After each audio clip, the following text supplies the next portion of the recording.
We start with the Grand Caravan with a tiefling named Vengeance. Feels good. This feels like someone you can trust. You're familiar.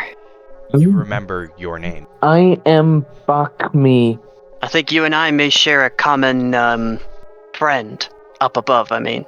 There is an But I'll ornate just- silver mirror for sale at a nearby table. While this is a masterwork, it is a replica. I say all of that out loud. We won't tell all these people that you're selling fakes, and you won't make us buy your stupid fucking mirror. Excellent job. I have need of someone with a refreshed eye. Hey, just keep your wits about you with this one. There is no need to fear Okay. vengeance. I must take my leave for a moment. Either one of you find something of interest. If things go tits up, don't say I didn't warn you. What are tits? There are several bronze birds. Maybe there's like a cloak just made of these bright feathers. You feel the presence before you see it. For both of your trouble. Here, the platinum piece has a dried drop of blood on it. The dark figure will fly off into the night. Wonder what that was about. Nothing good, I'm sure. As that all kind of concludes, it is at this point getting dark. To that end, do you guys want to visit the shops again now that you have 2 platinum and some change to your name? For records keeping purposes, you have exactly 2 platinum, 4 silver, and 3 copper.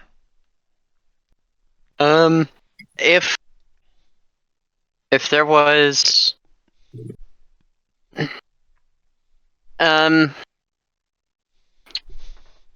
Vengeance, she's not really like a shopping girly, you know? But if there was like something, like armor, or like something really useful to her, then maybe she'd go back for it. Other than that, I don't think so. Okay. What about you, Bakhmi? No, I don't think I'll keep looking around. Absolutely. All right. Do we still have the silver mirror? Mm-hmm. Probably gonna look at myself a bit Sure. as well at Are you some guys going point. to look for a place to rest? I was thinking about that when you said it's getting dark. I don't know. I don't know what I mean, I guess Vengeance wouldn't know what to do.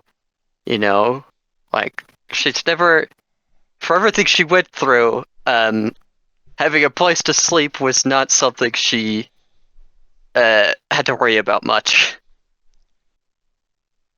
Yeah, that's reasonable.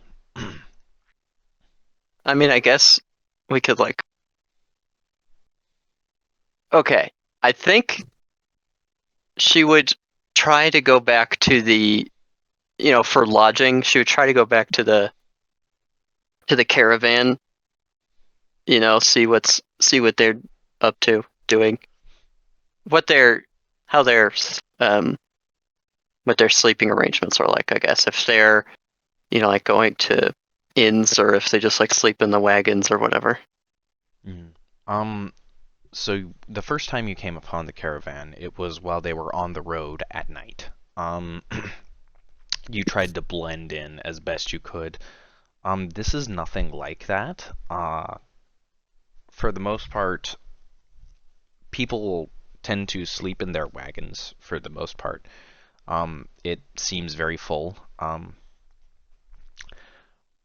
While people absolutely slept in their wagons, they also slept in tents out when that was a thing. But now people are mostly trying to keep as close to their goods as possible. Those without means. Those with means post guards who sleep in the wagons. The guards normally slept in tents.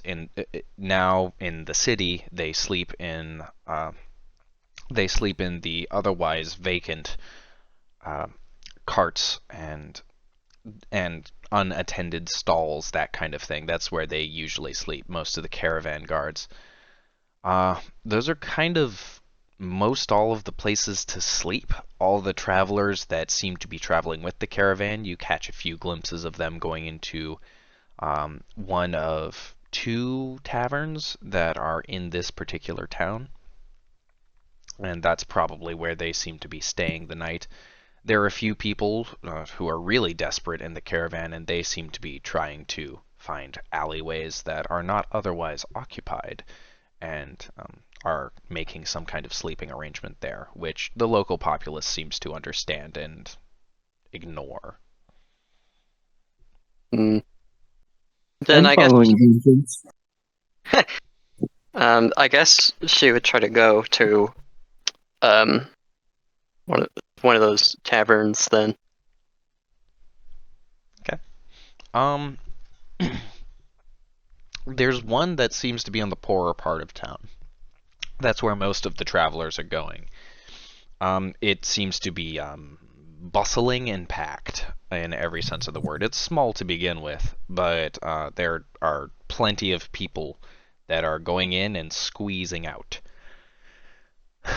Then there's the middle class tavern, which some of the more well-to-do members are staying in. You notice the captain of the guard seems to be going in there. Um, Then there's another middle class tavern. This one I wouldn't say it's upper middle class. It's on the outskirts of town. It seems to be for normal travelers, not people who are right in the heart of the town. It's more on the outskirts of town. It's close to the wall, not quite on, but close. And that particular tavern seems more sleepy than the other two, but it also is very much meant for travelers and probably extorts them to some degree.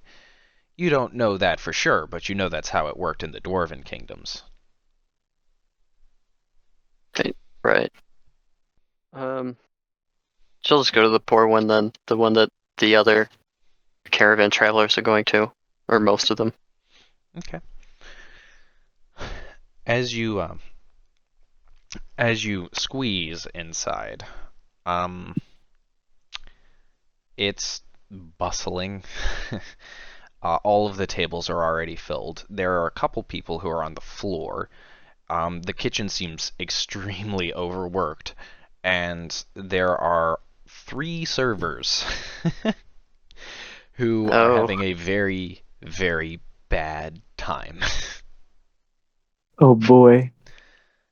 A large number of people aren't even ordering anything. There are a couple who have just flat out unrolled bedrolls and are trying to sleep amongst all of this on the floor. oh Um, God. there is an upstairs to this establishment, and that upstairs you can see a lucky few managing to go up with keys in hand. There are also others who are trying to sneak up there, but those ones are met with some kind of bouncer that you can hear upstairs. Um, if you stay in here for more than 10 minutes, you will hear someone tumble down the stairs after getting into an altercation with said bouncer. Um, Oh man. I guess she'll go up to whichever seems to be the least busy server and ask, like, hey, are there any rooms free? So I'm gonna need a perception check. Sure. Because unless you want to Oh, accept the fact that all three of these servers have well over a dozen, 2 dozen people that they're trying to serve at once, and it is way, way too much. I rolled a 2. Yeah, so you found okay. someone. More they bump into you, I guess is the best way to phrase it. This particular person, uh, you are a little uncomfortable with just because they are an elf and they are about as tall as you, a little shorter. And she seems to be plainly dressed. She has darker skin. Even then, she's got a few sunburns. Her hands are extremely well weathered. Like most elves, she is thin. She's closer to you in tonedness. Like she does clearly have some kind of musculature there, and she's clearly strong enough to be holding a very full platter of mugs that are filled with various drinks. Oh no. As she bumps into you, the drinks don't spill. She purposefully lets go of the entire tray and manages to catch it in a true feat of agility. Oh wow. That said, she very much falls to the floor, and the other tray she was carrying, this one filled with appetizers, bread mostly, semi-stale bread from the clattering sound that they make on the floor. I was gonna ask if I can try to catch it first. Give me a dexterity.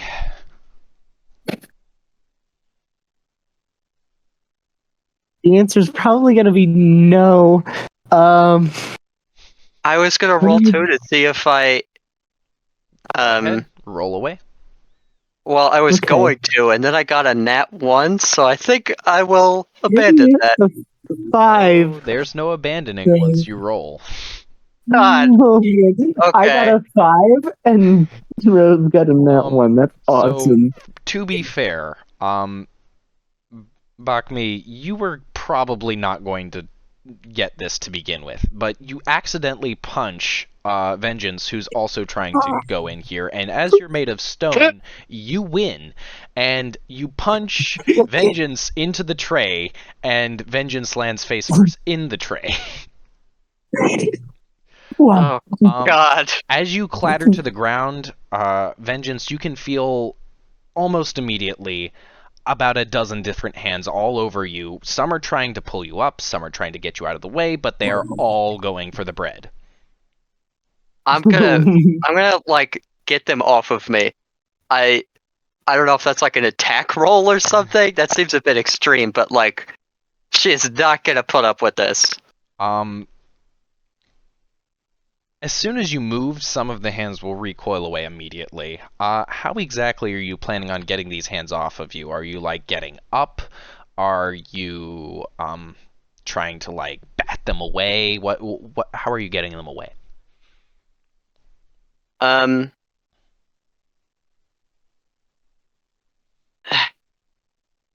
I have to think about it. I think she's just gonna like. You said she landed like face down on the tray, so I think she's just gonna like spin around really quick onto her back, and like try to, if any hands don't pull away fast enough, then they're gonna get like elbowed or whatever as she's doing this maneuver. For a brief moment, there's a flash of dread that comes over you when you turn over because you see many faces, and while they're not focused on you, they very much look hungry, and that's unsettling to you. That very much fuels your drive to bat, swat, and otherwise remove hands out of the way, perhaps much more aggressively than you intended. You do feel a little surge of power when you start, and it very much gets the hands out of your way. They move out of your way with little resistance. They aren't interested in you anyway, but there are some hands that try to grab underneath you at the crumbs from crushed bread. I don't really care about that. They can have their crumbs. Yeah, with that, you can absolutely get up. Yeah, I'll stand up and I'll like brush myself off and like I'm so sorry. No, it's fine. It was my fault. Her sigh is palpable as she looks at the at this point bent tray. It was flimsy to begin with, but you landing on it certainly didn't help its disposition. Somebody might have gotten punched into it. Who knows? True. Well, pardon me. I apologize for running into you. Many apologies. One moment, and she, pretty much runs off and then begins profusely apologizing to several tables who were expecting bread. All right. With that, I'll turn to Bakhmi and I'll be like, we should probably go to the other one, right? I don't know. Yeah, we should go to the other one. Let's just. She's just gonna walk away out of the tavern. Oh, True oak. Yeah, with that, as you as you leave, um, Bakhmi, your passive perception is 13? yes. Okay. Uh, you get the feeling that you didn't quite leave the tavern behind. You're physically away from it, but it seems like a part of it is still with you. I am going to immediately turn and go back in there. Uh, Turning and going back in there, it doesn't seem like you've necessarily lost a physical piece of yourself as you assess the situation. It more seems like a part of the tavern has stuck with you. Um, Huh. your your companion, uh, your cat, I guess, seems alert. Its tail is no longer in the air. It seems cautious. And you kind of get that feeling too. It's something's just a little off. Hmm. I'll follow vengeance, but cautiously.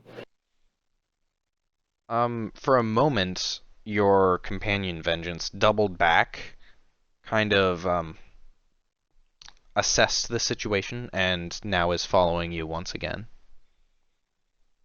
Okay. What was that? You forget your keys or something? That's a. Sorry. Don't think. I just realized that you don't know expressions, or I just remembered. Never mind what I just said. Why did you double back just now? I. Man, how do I explain this? I can feel the tavern in my structure. Huh? A piece of the tavern exists in my structure. Body. In my body. Um. That's okay. That's what. Like you were just like really touched by a crowded tavern. I do not know. Okay. Well.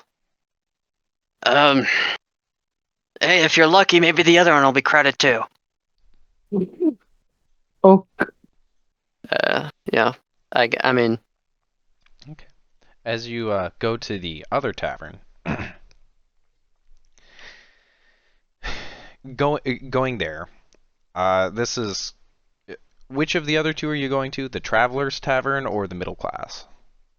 the one that the captain was at. Middle Class. Um, as you go into the Middle Class Tavern, you see the captain along with a few other figures that you don't exactly recognize. Um, One of them is kind of a darker figure. They have somewhat pale skin, very dark hair, um, light facial hair in the form of like a kind of goatee kind of thing. No mustache, just a little goatee. Um, Very sharp features, pointed ears, possibly elf or half elf. You're leaning towards half elf, but they're very pale. They're sipping on some red wine. The captain himself is enjoying a a large plate of presumably the local fish from the river. Um, it it seems to be well seasoned and is a golden brown. Uh, in complement to that, he seems to be enjoying some kind of white wine. Uh, and then finally, of all things, there is a kobold with a almost comically sized large book uh, That's all. that the kobold is reading. It is a red kobold. It seems to be reading happily. It has a meager meal of some form of rabbit that it seems to have touched but has not finished, which strikes you as a bit odd for a kobold. But besides those three strange figures, the tavern is empty to a point. It's by far not It busy. does not. It does not strike me as odd. True. But this tavern is much less busy. There are four servers, and one of them more or less has nothing to do. They are sharing work between the other three. You see them. You see two of the servers kind of trade tips as several other patrons of the tavern come and go. Hmm. Um. I mean, I guess I'll go up to the captain. Just like approach his table, you know. Mm. I'm following vengeance. Okay. As you do so, it seems like the kobold was speaking with the captain through reading during while reading his book. Of all things, this kobold was talking about some kind of like psalm. They're reading some kind of holy book, and they're talking either philosophy or religion. You're not very familiar with these things. If you want, I'll let you roll for it, but offhand, you don't know what they're talking about. Their conversation I'll flows as you approach, and roll for it. you'll roll It's a for it. nat 20. Oh, um, you're very familiar with this, Aspen. You're intimately familiar with this. This is it seems like to you, uh, there are definitely things you don't know, but some of this is very familiar to you. Um, Um, uh, you actually get a lot of memories from this. You remember kind of a lot about the state of religion during your age. It's very similar to that, which is surprising for a few reasons. But you just remember a lot. Memories flash by. Uh, you remember temples and descriptions of what they look like. You remember dragons. Not necessarily seeing them, but seeing images of them in books. And the way this kobold is describing just kind of these things is really bringing a lot of memories back for you. Um, and the captain of the guard is listening and humoring the kobold for the most part, and he seems to be talking about religion in a much different way. They're both talking on it on a somewhat philosophical level, like what all the gods mean. Specifically, they're focusing their attentions around a god called Palor, which you're not exactly familiar with, but that does seem to be a name of a god that you would recognize as Helios. They're talking Ah. about the sun, and they're talking about healing. That sounds mostly like Helios. Helios was kind of he's the kobold says he's much more brazen, whereas the knight says he's much more reserved and focused on healing, purging evil such as the undead. Um, but the kobold counters saying that counters with citing his book, saying something to the effect of Palor's light will guide all through darkness of all forms, and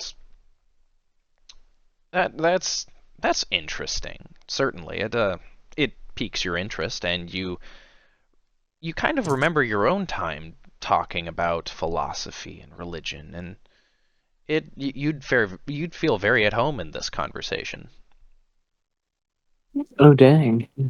Um, but the conversation slows as you approach Vengeance. Uh, pardon, pardon me. Can I help you? Were you the? You were. Yes, I remember you both. Uh, welcome. What brings you to my table?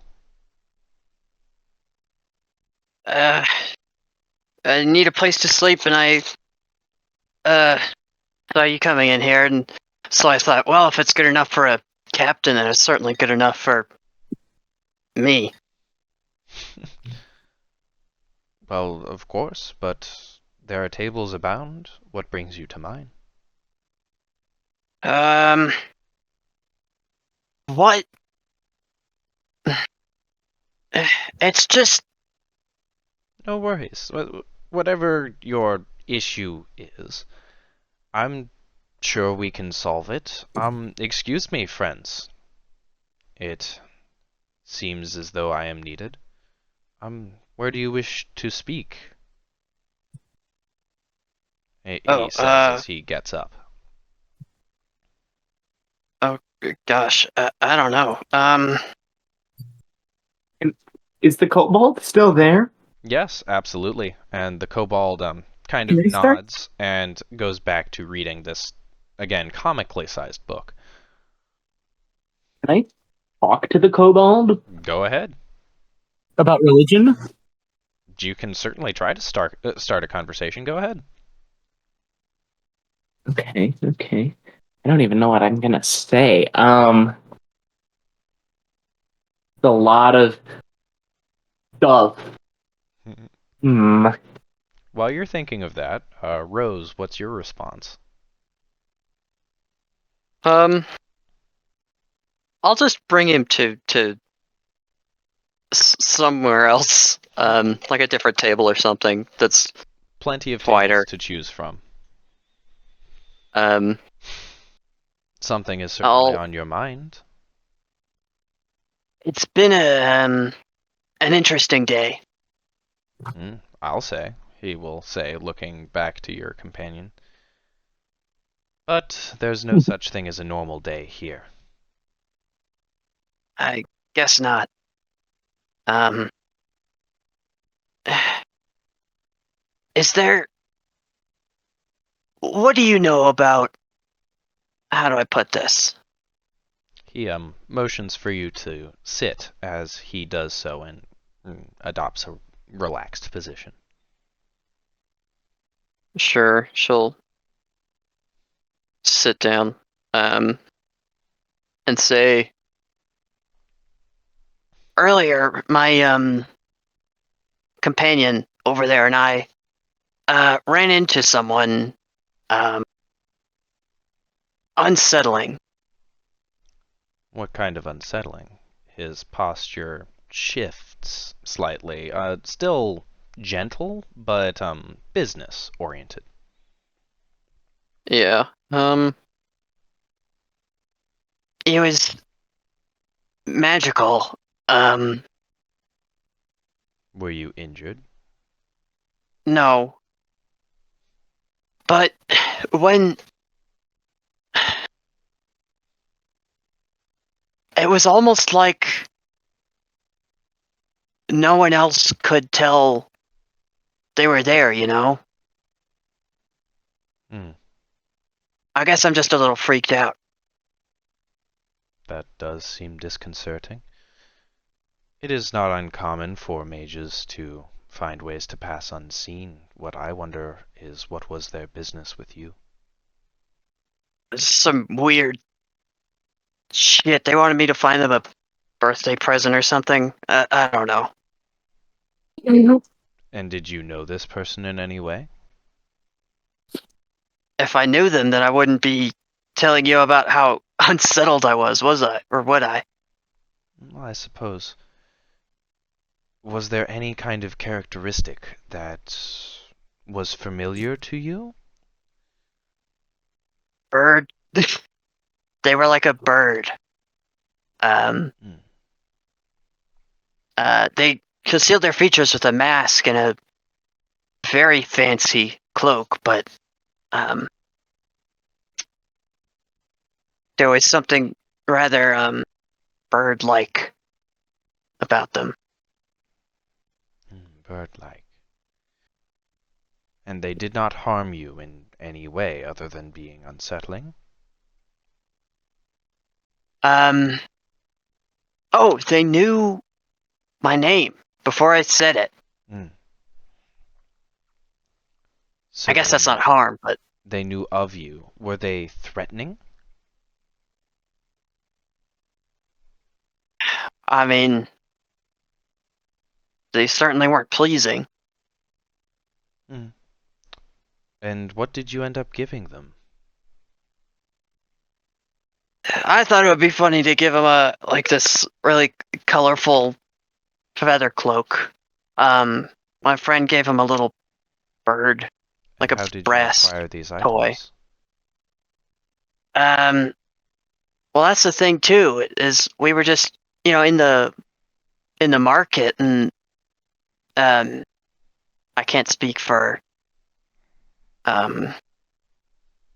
when I took the cloak, it was almost. It's like the merchant didn't even see me. And you took the cloak. What compelled you to do this? Well, I mean, I was gonna pay for it, but then they just ignored me. So I was like, I don't know, man. And you attempted to get their attention? I mean, sort of. I was like, hey, let me buy this, and nothing. I mean, I didn't think that hard about it. Hmm. Well, what did happen to this cloak?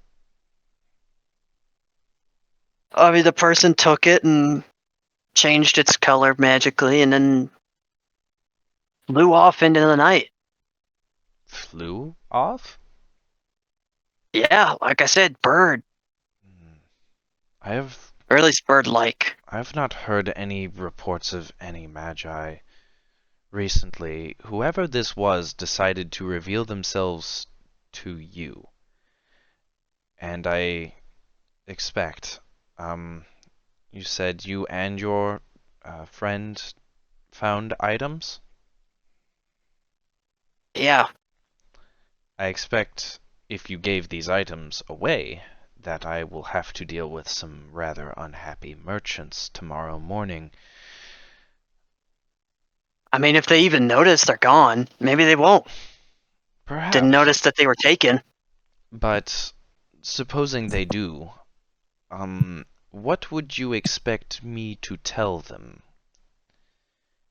I would like to I'll, help you, but you do realize how this looks. I'll, uh, I'll, I'll pay for the stuff. Hmm. He looks you up and down. You have the funds? Yeah, Very well.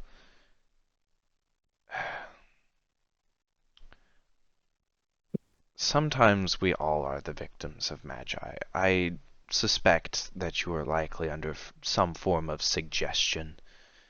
It likely wasn't your fault to begin with. That said, the funds will need to come from somewhere. like I said, I'll pay for it. I'll find a way to compensate you for your trouble, and thank you for bringing this to my attention. He gets up. Was there anything else? I don't know, man. Um, I guess not. I don't know. Oh, blood! there was like blood on the mage's map Blood? for just a second, I guess. But like,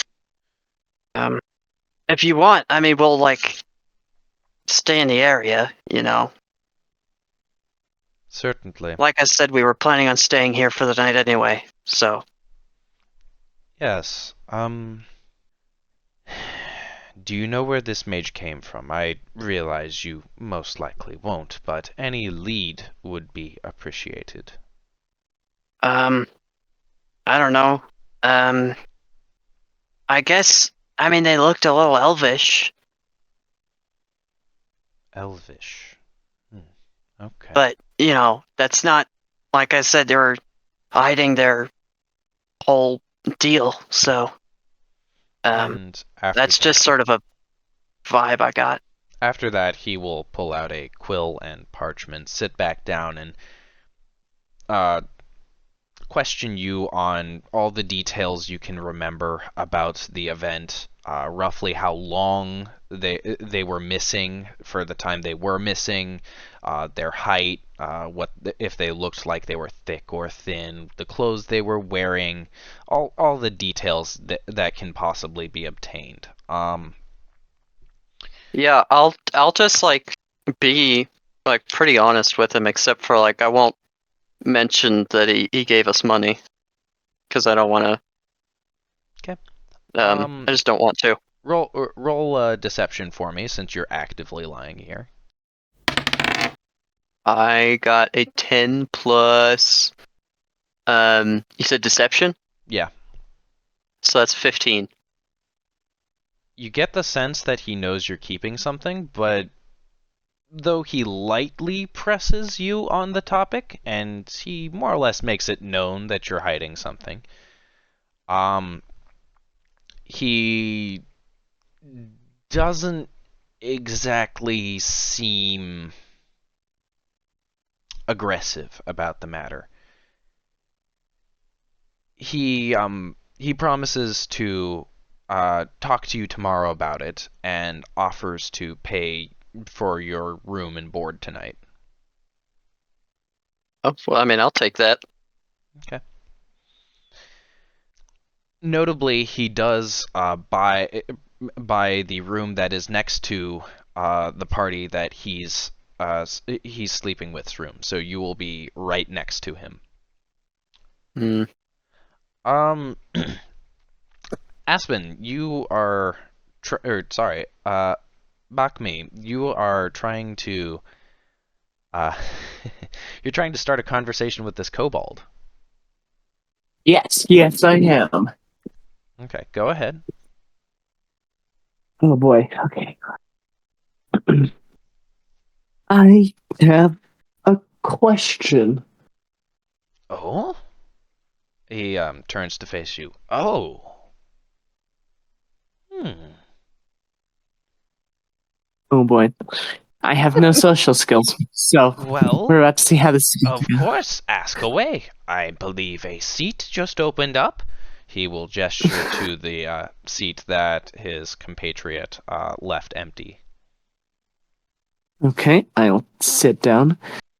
You get a suspicious kind of not quite glare, but gaze from the other person at the table, the half elf, who says Well, that nothing. sucks for them. Yeah, true. That sucks for them. Remember, I have no social skills. Anyway. Please ask away. So, you called.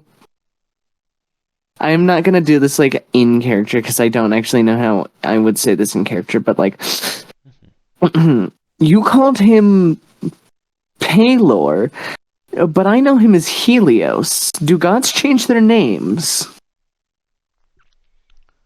In some dialects, gods have different names, but Paylor, our lord, has traditionally been universal in many ways. All of the cultures I have encountered have called him by the same name, but that's not to say that his light hasn't touched yours in a different way.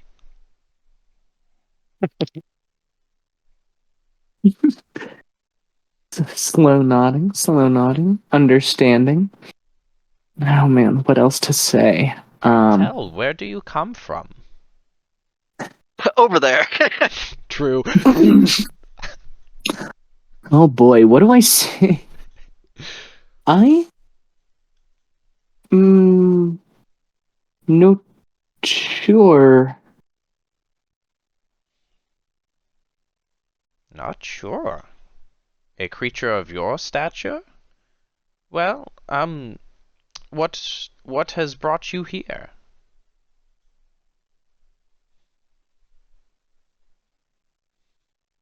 I was wandering and I saw smoke, so I went looking for.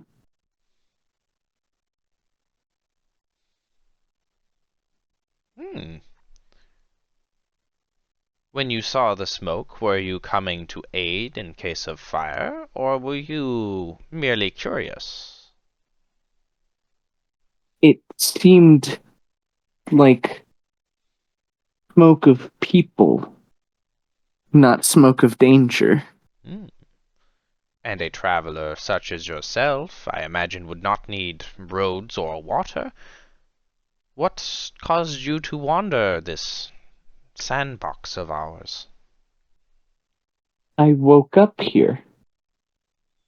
The kobold thinks a minute and flips through the pages of his tome.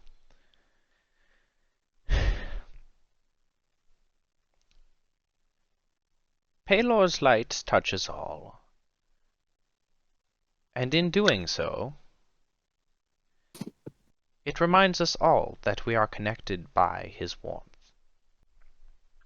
I am certainly glad to have met you, friend. What may I call you? Bakhmi. A strange name. I do not believe I have been to a place that has names such that your culture gives. You may call me Kazue. Oh man, I never got the captain's name. True. I'll just ask it tomorrow. Yeah. Tell me, Has what are the stories of Palor in your culture? oh boy, what are the stories of Helios? So, not your specialty. Do you want to make a religion check or go based off of the general knowledge you have? Oh, okay. Let's see. I'll go based off of a religion check, which may put me at 12. Okay, with a 12, you remember a story that isn't exactly about Palor, but you think you can kind of focus the narrative on him. That'll make the story shorter, certainly. Um, the overarching theme of the story is one very familiar to your people. Um, in this instance, Palor is, as you remember him, was a much more active god, and he was trying to destroy evil, and it was kind of a conversation between a follower of Palor and a follower of Tyr. And the two were the two were discussing what should be done with people who have done crimes. And in this instance, Palor said that the Palor follower said that a necromancer should be punished by being exposed to Palor's wrath, and the Tyr follower said that his will should be judged by a combination of the families of the dead that he raised, and ideally by the souls of who were raised. It's really the larger story is talking much more about the what was considered the status quo, the mainstream kind of outlook that most Tyr followers held, and it was kind of similar to how Buddhist monks have riddles. This particular book was novella really was about the journey of this particular follower of Tyr as he encountered different religions, priests, and interacted with them in different ways. That's kind of the Paylor excerpt, though. Okay, okay. Not to interrupt, but Tyr is Moria's dad, right? Yes, you don't know that though. Yeah, no, just me as the player. Yeah, Just making sure I've got the lore straight. absolutely. Okay. Um, Yeah, yeah. Good story. and Mm, I assume you tell this to Kazue. yes, yes. Kazue, Probably go ahead. probably with some other like general stuff. Yeah, sure. Kazue will absolutely smile. He'll beam at this in every sense of the word. Um, he'll soak up every moment. Finally, it is good to finally hear words such as those. That is what the good book says, and I have never found a book quite like this, he says as he closes the book, and you note that you have his full attention. Um, your Oh dang. your companion curls into your lap. You're not exactly sure what to do, but your hands kind of pet it gently. That kind of feels right, but you're by no means forced to do so. No, I will.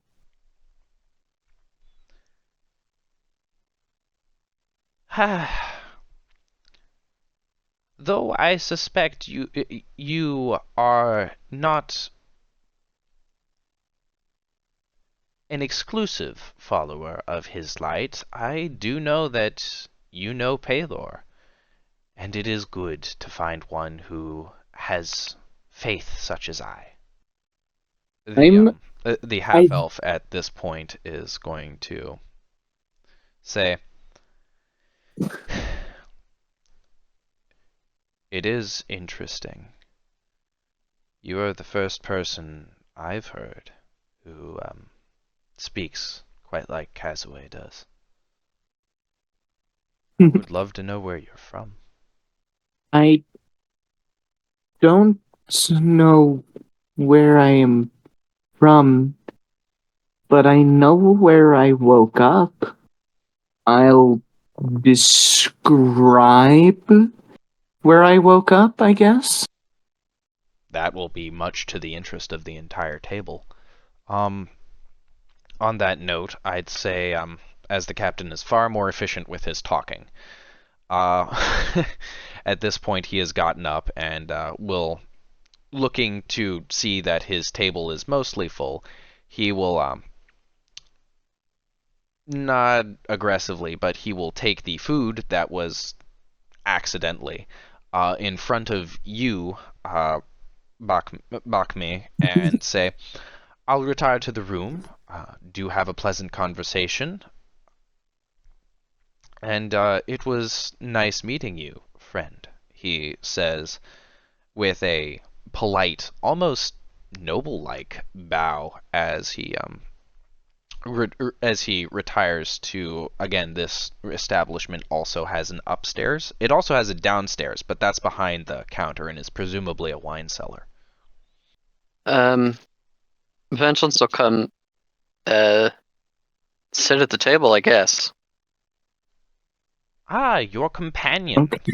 Please pull up a chair," Kazue will say. Kazue, compared to you, Vengeance, is miniature. Um, there are some. There's a most dwarves would like be taller than Kazue. Um, How do I spell that, by the way? Kazui. Okay. If you're anything like your friend, you are most welcome here. Paylor's warmth be with you. I've already got a god, but thanks. Of course. But just remember that that all the warmth you feel is in his light. Hold on, let me. Okay. I wanted to roll to see if I can restrain myself from rolling my eyes. Fair. Uh, I rolled well enough, so she just kind of sits there. well, we know some about your friend. The pale-skinned figure will say idly, running their finger around the goblet that they have. What about you, stranger? Not much to Have tell. Say again, Buck? have I told them about waking up yet? Yes, you have. They do seem very interested Okay, in that. There's just a newcomer to the table kind of thing. got it. I didn't know if I had told them yet or not. That's why I asked. Yeah, absolutely. Okay, Um, cool. they call me Vengeance. Interesting name. And what's yours? Mine. Yeah. Trivast. Trivast. Okay. T-R-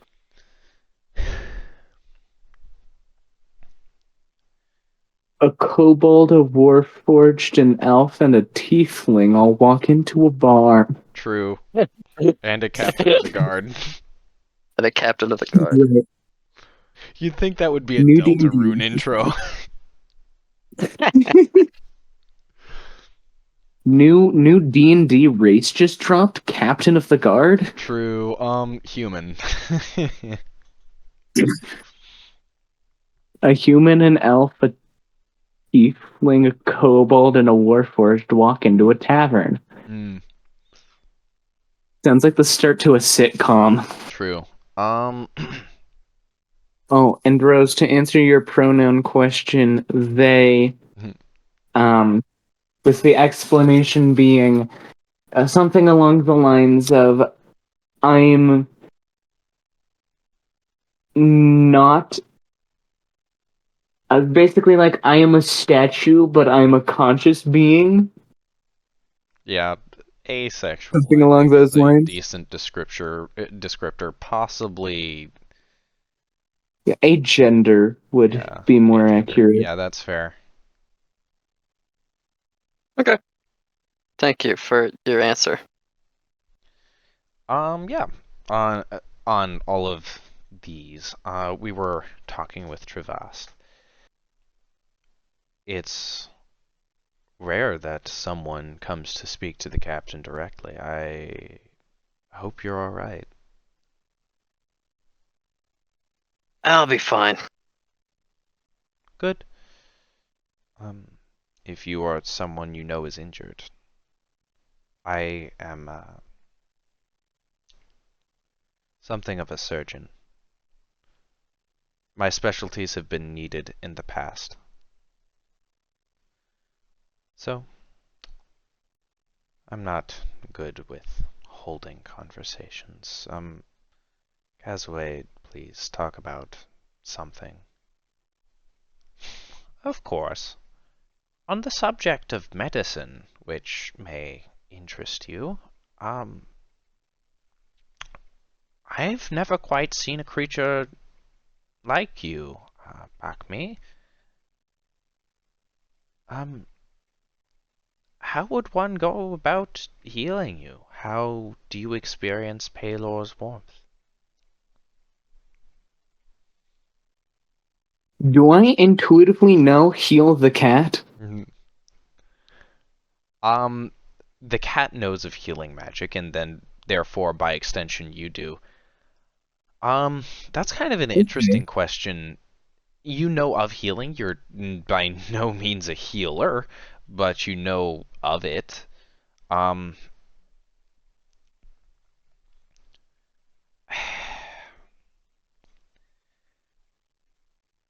this is a difficult question. What are you looking for exactly? Okay, well, he wants to. Well, what are you looking for? What is he? want to know here, I guess. I could make you roll insight, or I could give you a general description. What are you feeling? Give me a general description, and I'll do my best. Based on what you know he said, he asked how you feel Palor's warmth, and in a strict sense, you feel it the same as any other conscious being. It doesn't seem very different for you, but you also don't know how others feel. These are strange creatures, all of them, kobold included. And so yeah, you're not really sure if it's the same. You know you feel something. You feel the heat of the sun. That is absolutely something you feel. Um, But and I this, feel like, if go ahead. I'm correct, I feel it through the cat, correctly? Correct? Yes. Okay, that's what I thought. Okay, so, hmm. Well, I feel the sensation through this one. Pets the, like, gestures to the cat. Hmm. Do you mean through others? Or do you mean in a strict sense No? through that very... Is that stone as well? Yeah, Very its name curious. is Sam. I come again? Sema. Its name is Sema. For notes purposes, can you write the spelling of that in? Okay, for notes purposes, you don't make. You'd better not make the same joke Rose did when I. Bruh. Say my balls. Bro. Yes! Freaking got him! Oh! Oh man, you've been had! Oh, I got you! Bro, I'm not gonna stoop to that level, but I am gonna say, uh, I'm glad I Say my didn't name it. balls! All I'm gonna say is originally I was going to name it Sekma oh or no. Sekma, and at least I didn't go with that. Yeah, Yeah. no, that's fair. Honestly, I love the vibe of the names that you've made. Those are I like. Um, okay. Thank you. It took me a little bit to actually like come up with them. I actually looked to ancient Egyptian religion. Awesome. That we love that. All right. Truly a unique kind of creature, both of you. Um, Kazue's attention will focus a little more on you, Vengeance. I don't believe I've seen many of your kind either. You have a unique look about you. Tell me, how have you felt the warmth of the sun? What kind of question is that? I don't know, on my skin? That is all the answer I need. Oh, I love Vengeance so much. She's so fun to play. Good. She's great. I am glad you are having fun. That is always my goal here. But you both have mentioned separate stories of deities. Uh, please tell me more. While I, of course, believe in Pelor's light and uh, am one to say that his light is the strongest, I always enjoy the company of differing opinions. After all, I am a minority believer in Palor. Others have a differing view of him than I. But we all, Oh, in our own okay. ways, have have a different experience with each of the gods. Pray tell, what interests you about yours? Do I? What do I know about? Like, what did like remember in that like whole religion remembering thing that I did earlier? There are gods you are more familiar with and gods you are less familiar with, and Okay, uh, okay. I guess it can. Which one does it seem I'm the most familiar with? ooh, that's quite a question. The memories that you were given would say that intellectually you are familiar with Paylor, yes, but Tyr is probably the one that you have the most recollection of. However, you have a very strong feeling towards Moria. Okay. Well, he wants like stories, so we'll probably talk about Tyr then. Do Okay. And he seems to politely listen to you. I know Tyr by the same name that these guys know Tyr? Yes, Tyr's name hasn't changed. Okay, okay. That said, um, there are times where Kazue asks some questions and he makes it seem like Tyr is, bipedal. Like he takes steps singular. Or, well, he takes a step. And that's not. No. That's no. Well, you've got to remember, I have no social skills, so I'll say something about that. Absolutely, and that will spark a whole new conversation. Um, Apparently, that is not at all uncommon in this world for different cultures to have different visages of Tyr. Even the same place can have two different visions of Tyr. Tyr does not tend to stick to one solid form, it seems. Which is a little weird to you. Like, to you, Tyr was Tyr. Most people thought of him as, like, a quadruped, and like, he represented many things. There were a couple animals that he embodied, I guess. He was never anything like a chimera. He was never a mix, but there were always, like, a few animals that he would recurringly become. Uh, Okay. if he really wanted to, he could anthropomorphize, but that was pretty much unheard of and only used whenever he wanted explicitly to tower over someone to remind them that his judgment was final. He never, like, walked. Okay. Um, yeah. And all of that is very fascinating to Kazue. To this end, Vengeance, you don't really do religion, but this seems they're fucking talking weird shit. Like you have a base idea of what gods are and vaguely what they do. You have your Yeah. god and that's kind of what you know. They're they're talking about a lot of shit. You know what? I'll pipe up and I'll say, man, you guys are talking all this nerd shit. All I gotta do is exactly what she tells me, and I'm good to go. Pray tell, who is she? Who else? Moria. Kazue's expression won't betray anything. Vengeance, you are a decent knower of people.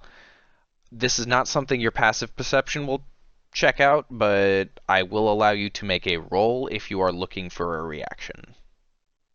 Sure. Oh. Uh, And 20! Nat Whoa! 20? Yes! Nat 20. Yeah, I, oh my god, that's, Okay. Um, So you notice several things. Not all are involved with Kazue. You notice two very different reactions from the two people at the table. Uh, Kazue is taken aback and is now. Kazue was suspicious of you before, okay? Now Kazue is extremely suspicious. Tiefling with a debatably evil god. Yeah. like, Weird little nerd. yeah. Uh, Tiefling said, "Man, y'all are on some nerd shit. I served this dude." true. Um, with a nat 20, you can also notice that Kazue's book is really fancy. So when he says he likes Paylor, he ain't fucking joking. Um, like the pages are golden leaf, have golden leaf on the what do you call it? Fuck. Um, Like the edge of the yeah, page. the very edge of the page, they have golden leaf inlays. The book itself is probably a divine relic. Like as he lifts it and leafs through its pages, this is very much a one of a kind item, and it is old. Um, Wow. really, really old. And if he has this, then he's probably got a lot of power in his hands. A lot of power. And more or less, you just told him that you worship Moria. What's he gonna do? Smite me down in the middle of the tavern? No, no, Exactly. I have nothing to worry about. you don't get that impression. You just very much know that he is now going to be looking for an excuse to probably like chastise you. You don't get the feeling that he's going to smite you out of existence unless you try to murder somebody. Well, I got bad news for him. Yeah,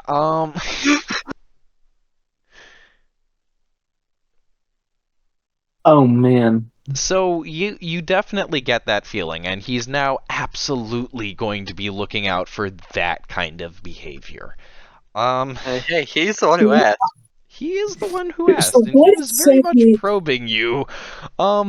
What However, is? however, Travast has a very different reaction. Travast is Oh, also a lot harder to read, but you do pick up on several things. Travast's expression now seems a little curious. He very lightly betrays himself by raising an eyebrow, very slightly, out of curiosity. He's not disturbed by this information, not at all. If anything, the opposite. He's interested. um, I'll Um, shoot him back a look then. Just like a subtle little thing. absolutely. So what do I know of Moria?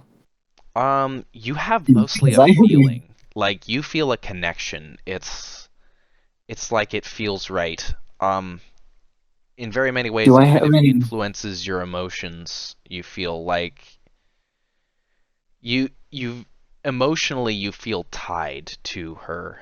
Um Everything Hmm. you've heard about her feels right. Like it Do I have feels like anything? yeah. Go ahead. Do I have anything story wise? Because that's more what my character's going. That's more what Bakhmi's going for right now. Okay. Story-wise, out of the memories you have, roll intelligence for me. Oh, okay.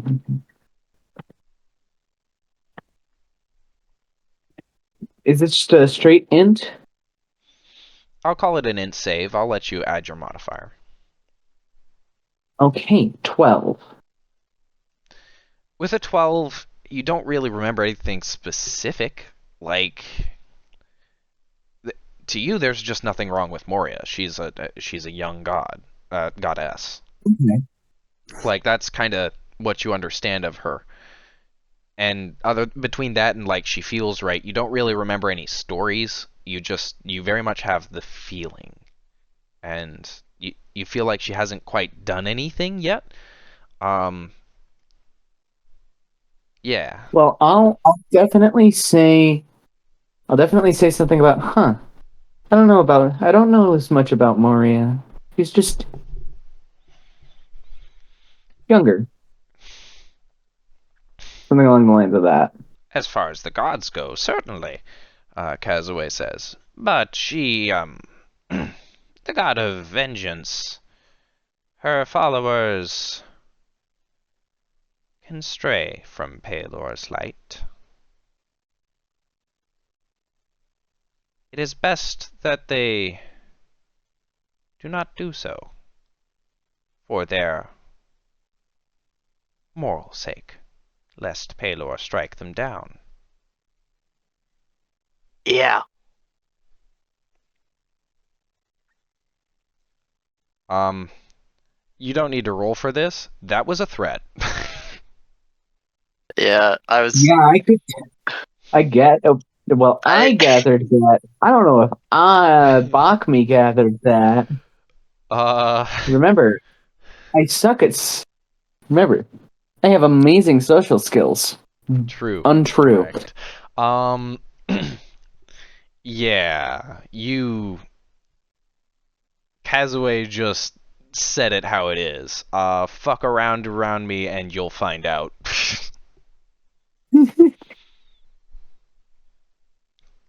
Oh god, I really want to be snippy back to him. I'm not stopping you. Let me think of I'm what not to gonna say. stop you either. I'm not gonna stop you either, but like, I'll deal with your consequences if I have to. Um. Also, Okay, I've got it. Sorry, what? Bakhmi, God of Vengeance, like, is weird. Like, okay, I guess she is, but, like, I didn't know that kind of vibe is what you get from that. A little confusion. Anyways, Yeah, I'm just curious. continue, Vengeance. I don't know. Yeah, so he says that, and Vengeance fires back. Maybe if angry little prudes like you, who like Palor, weren't so fucking snippy about her all the time, she wouldn't have to be a god of vengeance. You ever consider that? Kazue will smile a very toothy grin, which, you're not familiar enough with kobolds to understand quite what that means. And he'll say as he reclines back, a little relaxed, and he opens his book. Uh, he'll say, "Perhaps hotheads with a score to settle should do so with kindness in their heart. Perhaps then the emptiness that fills them would be quenched with something other than darkness." The table falls uncomfortably silent after that, as Travas says, "I will take my leave for the night. Kazue, please come to bed soon."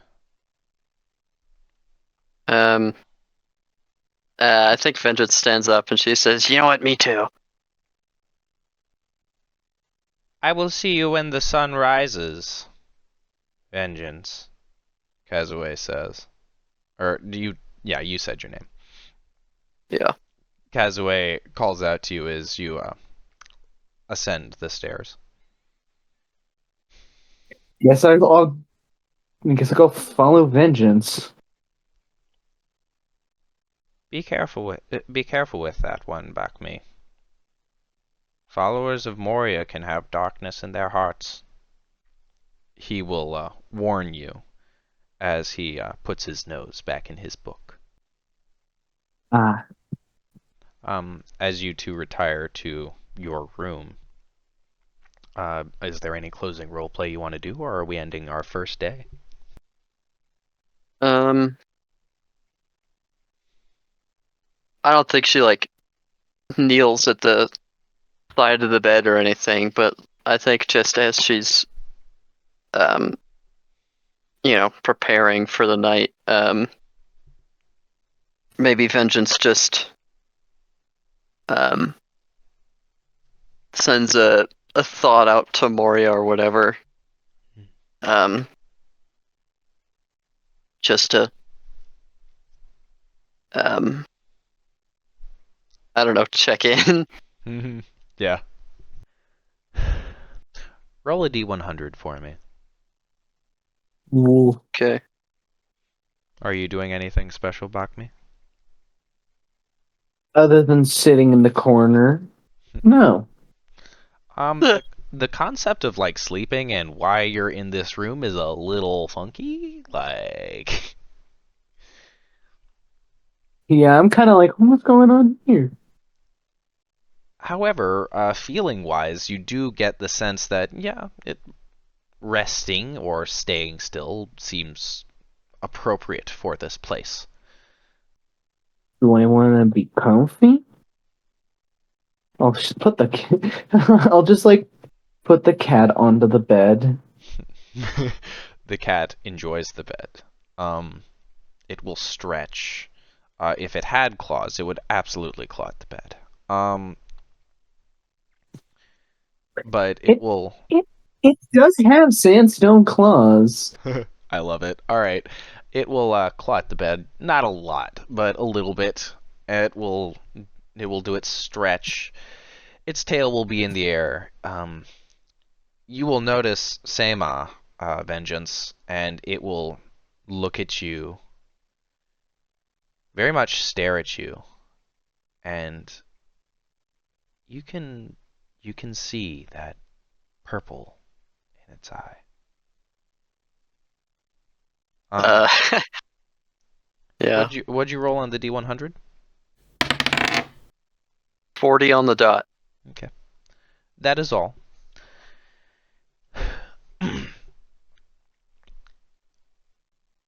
And from there, the cat will kind of curl up at the foot of the bed, well away from your feet if you are laying in the bed, Vengeance.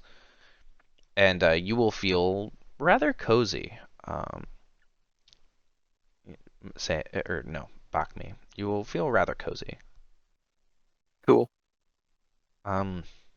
With that, are we going to sleep? I mean, Vengeance certainly is. Okay. You know, they'll sit in the corner and let Seima do a thing. True. When Seima goes to sleep, if sleep is the right word for this, instead you, Bakhmi, your consciousness kind of, it almost drifts. It's kind of like an out-of-body experience, except you're whisked away. These surroundings almost fade, and then it's more of an out-of-body experience as you leave what you thought to be yourself behind. Everything becomes very weightless, and you can float, and you practically walk through and reenact some of the memories that you learned today. Ah, It's yes, dreaming. it's in large part a cathartic experience. However, there are many strange things that you don't yet understand, that you just can't quite remember. And because your memory is fuzzy, it's almost as if you see them, and in some level you understand them, but you don't know what you're doing or why. It's very dogmatic, very ritualistic. And there are even hints at things that you don't understand at all. And that is kind of where you are at. Everyone's passive perception is 11 and 13 respectively, correct? Yep. Yepers. It is time for the DM to make their first roll. Whoa! God, I wonder what's gonna happen. Oh, okay. Vengeance. Oh. You aren't exactly having pleasant dreams to begin with. They're neutral. You're mostly in a deep sleep. Normally, you wake up pretty quickly for a lot of reasons, but because you're in a deep sleep, because this is probably one of the more comfortable places you've ever slept in your life, Yeah.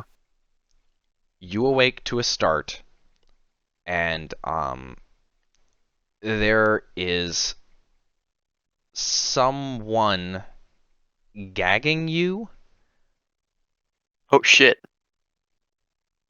Um, you can't see them.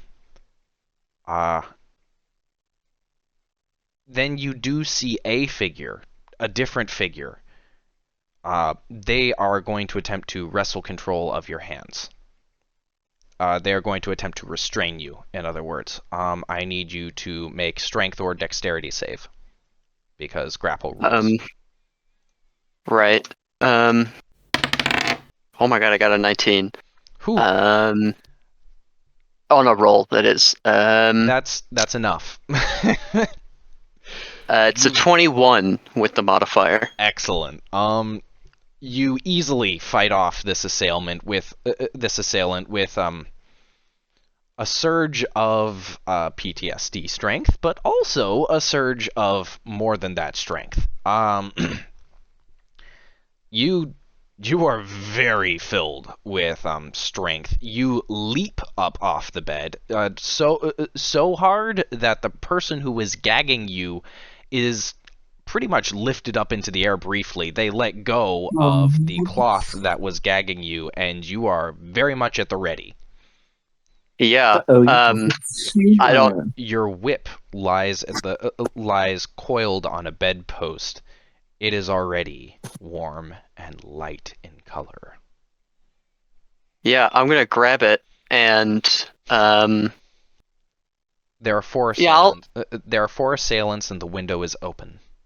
Okay. This wakes up the cat, right? Seima, this wakes up because The bouncing of the Seima's bed, dreaming. the bouncing of the bed, I say will. Yes, Seima is awake.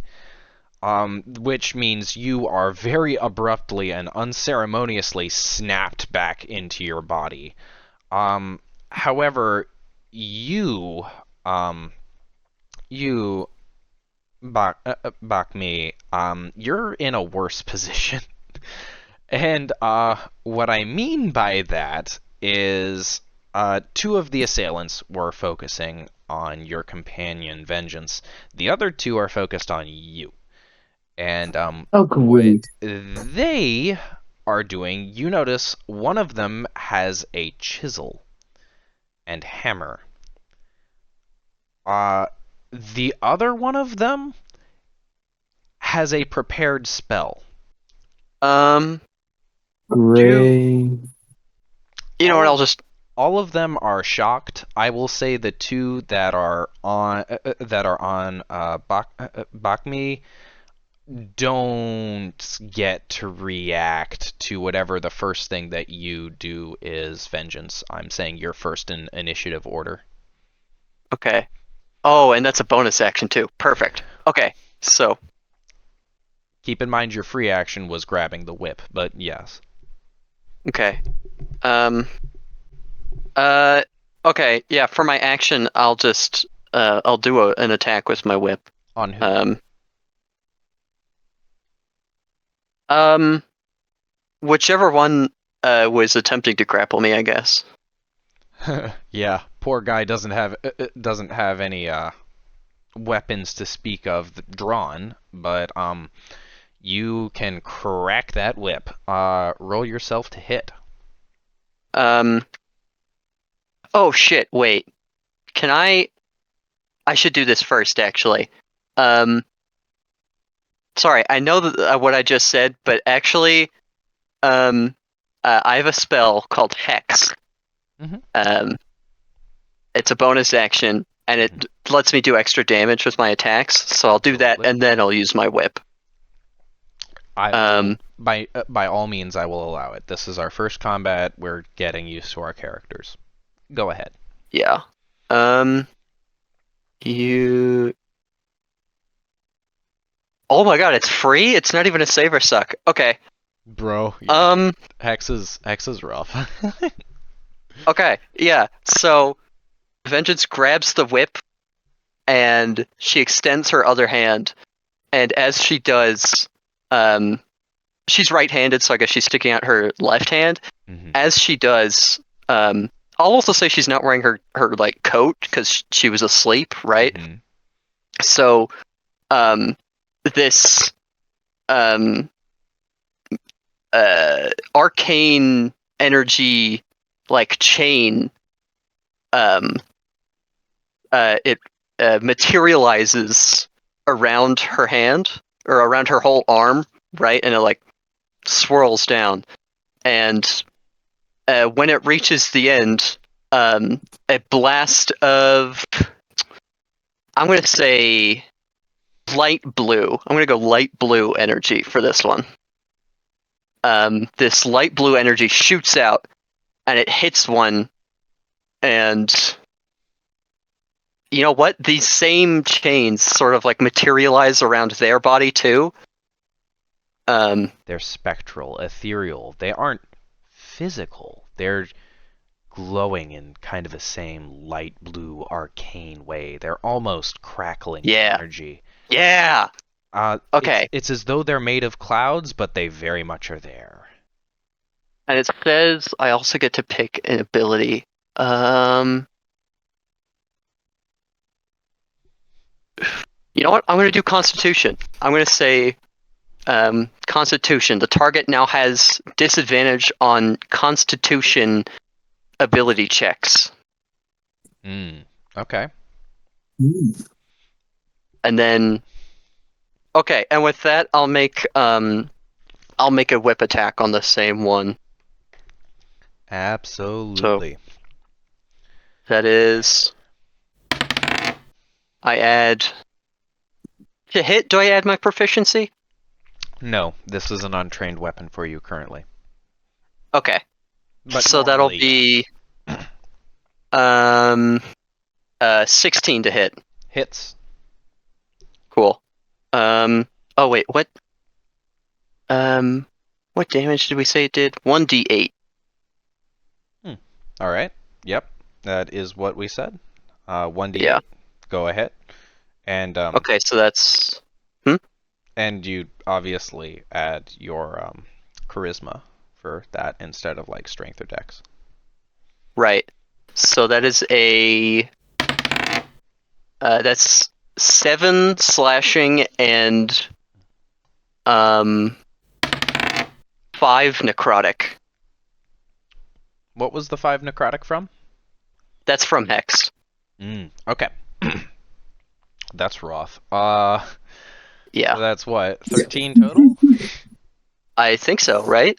Um Yeah. 7, yeah, plus 5. Yeah, 13. Look, the whip gash is bad enough, but the chains practically restrain this guy so that when you strike right across his chest. Blood Hell yeah. splatters against the wall. You cut him deep.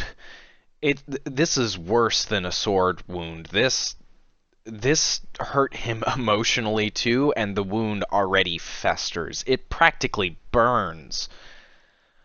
Um, Oh yeah. I'm imagining this is how I imagine the necrotic damage is she hits with the whip and then it like almost immediately like turns like green and foul. Not so much foul, it's more like it boils his blood. Like, Oh. necrotic damage is very different depending on which god you're calling on. Okay. Yeah, that's pretty cool. Like, you can hear the sizzling as if his flesh itself was frying, and he screams in agony. Yes. He backs away, and he disengages and fucks off. With a whole 1 hit point remaining. Oh my god, really? Yeah, you got 14 hit points, bro. Like, that man fucks off. Oh. This room is definitely big enough that, because whips have reach too. They do, So I could but probably he- hit anyone in the room with my whip. yes, absolutely. So does he attack of opportunity? No, he took Oh. the disengage action. Okay. God Ah. damn! I almost killed him in one turn. Oh, that would have been so cool. Mhm. I mean, it's still pretty cool that I almost did it, but like, His buddy, seeing that this is not good, is going to look to you. Look at what you fucking just did. Um, and he's going to consider his next options carefully. Mm. can I He fucked actually? off I think too. I want Vengeance to say that. Like, she's like, you better think about what your next option is very carefully. Yeah, he definitely does that, and he he starts to get away, but he has a much worse time. He took the disengage action. That doesn't matter. In his desperation to get away, he's very much backing away, like slowly at first, and then he tries to like dive out the window, but he gets stuck. You get an attack of opportunity. Hell yes! Attack of opportunities himself. The Man rolled a stupid bit. natural one, like skill issue. Oh my god. Um. Oh, that's not so good. I got a 8 to hit. That does not hit. You Damn. lash and you definitely take off his shoe. Uh, We also I have written down here that if I Yeah. miss an attack with the whip, I hit myself. yes, that is correct. I am going to have you roll damage on yourself. It is going to be rounded. It is going to be half rounded down, but it is going to. You are going to hurt yourself as the I whiplash rolled of this very much hits you. I rolled an 8 on the fucking D8. Oh boy. So you That's take 4 fucking slashing as you slash yourself across the face. The blood that you feel trickle down your face makes you that much more angry. I think that's actually 5 because I add my charisma, so it'd be 11, and if that's rounded down, that's 5 damage. That's true. Yeah, no, that is true. That is 5 damage. Oh fuck. I took myself down half of like my entire health bar with my own attack. Yes. Glass cannon. What the fuck? The assailant that was stuck tumbles onto the roof. You can hear it and promptly fucks off. The other two are Oh shit, wait, because I hit myself, I have to roll to maintain concentration on Hex. true. Um, Damage how does concentration work again? 9 plus damage taken, if I remember right. It's either 9 or 8 plus damage taken. Oh, that's the DC? Mm-hmm. Uh, Either that um, or it's like 16 minimum. I don't remember it. I'm just gonna have you roll.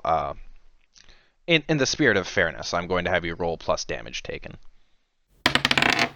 okay, I got a 9 on my con save, Oof. so Is that that 9 probably total? misses. Yeah, Yeah. I didn't roll great. You definitely lose concentration. Damn it! Oh well. I mean, he's got 1 fucking hit point left, so it's not like I needed it, but it And would to have been be nice. fair, he dicked Also- off. He did dick off, so Well- this is fine. How far did he dick off? Because Out of the window, and after that, about 10 feet from what you can hear in his footsteps. okay, is he over 120 feet away? No, but he is not visible. You do not have a clear shot. I know what you are thinking, but you're gonna have to go to the window Damn for it. that. Damn it. I mean, I guess that'll be my movement next turn then. Absolutely. So that's all for me then. Mm-hmm. With that, I'm gonna go get some more water and go to the bathroom. Okay. Um, that was the first two baddies' turn. The other two, seeing what just happened, are going to look to the now somewhat animated creature, and they don't think a 2v2 is a good fight. uh, so. Hmm.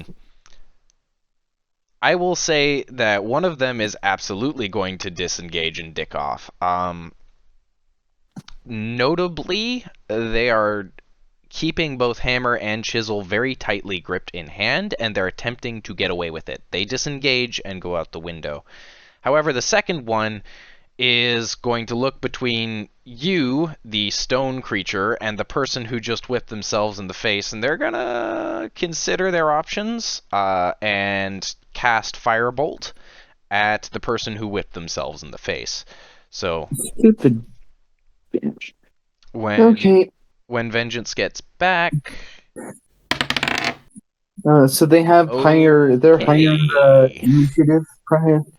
they They're do higher have on the initiative priority than I am. yes. Do you want the good news or the Then bad news, Sam? Do you want the good news or the bad news?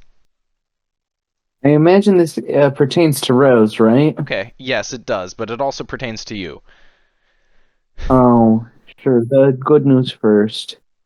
Okay, well, that firebolt definitely hurt, Vengeance, your friend. However, it does leave them open to an opportunity attack because not only are they casting a spell, like right next to you, dumb, but they aren't casting it at you, and they're also trying to dick off. So you have more than enough time to So do I? get to get your weapon So and hammer them. my weapon is a freaking bow. Yes, it is on you. Um, you can I heard also I got try. hit with a firebolt. Yes, and it crit. The good news Oh about that god. is it's only 6 damage, which is a lot better than it could have been. You know what the really good news is? Huh. As a tiefling, I have fire resistance, so that actually didn't kill me. Let's go! I'm on 1 HP, but it didn't kill me. Oh my gosh. Okay, Okay. so do I still take? Do I still have a disadvantage? Um, if they are moving away from you, given what they are doing and the fact that they more or less provoke 2 opportunity attacks, I will rule that you have time to take out your bow and fire a shot at them without disadvantage No, I mean because range disadvantage I for the know I'm bow. range disadvantage. The reason for that in D&D is you would get range disadvantage because you're trying to attack someone who's like right next to you and they are actively concentrating on defending against you, and that just doesn't work out. Oh, and However, on account of them not doing that, got it, got it. yeah, like he's not focused on you first off. Second off, he's actively moving away from you and trying to leap out a window. I would say 19 between those total. two things, you can absolutely roll normally. Say again? 19 total. 19, that definitely hits. Roll damage. Okay, and then 1d6 plus 2, got it. 4 piercing. Okay. You sink an arrow into his the upper portion of his arm that is sticking out. It's his casting arm, which is great, and he winces, recoils in pain, looks at you, snaps the shaft of the arrow, and leaps out the window. Can I It is now roll to your learn turn. hand symbols of friendliness? What's up? Do I know how to flip people off? uh, uh, not yet. No, not Damn it! yet. I Okay, I I have looked it up. I looked it up because I will have a lot of concentration spells. The DC for maintaining concentration is either half the damage taken or 10, whichever is higher. Okay. So I would have failed anyway with a Yeah. 9. That is important to note, and thank you for refreshing my memory on concentration rules. Yeah. I'll write that down too, so that I just remember. Yeah. I have some choice fingers that I cannot display to this person because I don't know which ones to use. True. However, it is your turn, so you can attack them again. Oh, shit. You I have can to go move to over the to the window, window. though. How far am I from the window? Not far. 10 feet. You can go through the window, and you'll be fine. Can't I just go to the window and then fire another shot on the guy? Mm-hmm. I don't even have to go through the window. Awesome. Cool. Yeah. Okay. Well, if the last one hit, this one hits because I rolled an 18, Okay. and the last time I rolled a 15. Who are you targeting? The same guy. The same Same- guy that cast the same guy. firebolt. Okay, same guy. Same Roll guy. damage. 5 piercing. Oof. He ain't looking good. You sink an arrow into his chest. It doesn't kill him, but he stumbles back almost off the roof. You can feel the glare of hatred in his eyes. He lifts his mask slightly to spit out some blood, and as he continues to glare at you, you notice him and the other assailants are slowly making their way over the rooftops. They are getting away. Do you wish to pursue? As in, like, Vengeance. jump onto the rooftop kind of thing. It's not my turn yet, Okay. but on my turn I will. Yeah. Yeah, sure. Won't I break through the roof, though? I weigh 770 pounds. Almost 780 pounds. Yeah, that I may have definitely enough. would be. Well, you're considered a medium creature. You can fit through this window. You might damage the window frame some, but you can get through. That's not what I'm worried about. I'm worried about after jumping out of the window. That's Hold a me. reasonable thing to think about. Yeah. Well, Bakhmi's not thinking about it and jumps out of the window anyways. Okay. Make a dexterity save. Awesome. Or actually, if you have acrobatics, that would be great. I do, actually. That would be Okay. better, because that would put me at 10 instead of 8. Well, you So land on 10. the roof with a unceremonious thud, but you are not prone, so there is that. Hooray for acrobatics. You can hear the crumbling of roof tile as you pound into this roof. In fact, to some extent, the structure shakes. This is a relatively sturdy structure. It does not hold, but it does not break, but it does hold. But you do hear groans from the structure struggling to support your weight in a place where it's not supposed to. Incredible. It doesn't look like it'll like this very much, though. So be careful about stomping around too much. With that, it is now your turn, Vengeance. And the window Okay. shot is clear, technically speaking. Cool. I don't think this is gonna use all my movement or anything, but I'll just go to the window. Mm-hmm.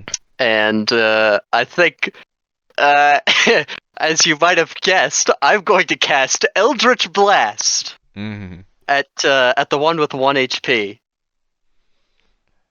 Yeah, he's on death's door anyway. He's clutching his chest. He's a pretty easy target. And I rolled 17. That hits. Okay, that's what, 1d10? Yep. Yeah. Alright, So so that will literally any be, damage you would do is going to kill him. So how do you want to do this? yeah. Vengeance runs up to the window and she, like, looks out it briefly and she sees him, and I think her eye, like, glows purple, right? And she sticks out her hand again, and she points, and that a very similar like effect, like the chain spiraling around her arm, um, comes out, and um, at the tip of her finger, a small, um, you know what? Purple. It's purple. A small purple ball forms and then shoots out. Uh, and I think it looks like fire because that's cool. Agreed. So this purple like fireball thing shoots out and it hits this guy at just this immense like um velocity, and it like knocks him straight on his ass, and like the fire, you could see like the purple flame like illuminates him as he falls to the ground, just completely fucking toast. As as the flame hits him, it hits him square where his heart would be. He's facing away from you, so it doesn't so much fall on Zas as he falls forward. From the impact alone, he flies forward is a better description. Yeah. And as he does so, there's not only the clear burn wound from where it hit him, but the fire spreads and it begins to consume him. Hell yes. He screams out in agony as he tries, as with his dying breaths, he tries to put the fire out. He rolls off the roof and slams against the cobbled street. Oh damn. All of Cool. his fellows look back to you with a mixture of fear, anger, and yeah, a mixture of fear and anger and worry, I guess. You can smell the fear in their eyes, and a smile creeps on your face as they already know you're going to make them regret what they've done. Hell yeah. Yeah, and then with the rest of my movement, I'll try to get up onto the rooftops. Okay. Acrobatics, Can I please. Go ahead. can I make a case for something? Sure. I use a whip as my weapon, so my thinking is I want to try and whip onto just something on the roof Indiana to Jones. help, just to like help me get up there, you know? There isn't much to go on. I'll say there's a gutter, and I'll humor you. However, make it a weapon attack, and you know what that means. Oh God. If so, Uh, no issues whatsoever. I'll go so far as to say that it isn't even considered rough terrain for you to go out of this window, and you can get even closer to your next victim. oh God. This is. I really have to consider my options here. And you know what? I really like this trade-off too. Ugh. Oh, and one extra stipulation. Your whip won't kill you. It will knock you unconscious. Yeah, yeah. I'll do it. I'll use Okay. the whip. Go And ahead. also, I will note, I will grab my shield. Good choice. To increase my AC by 2. That is a good idea.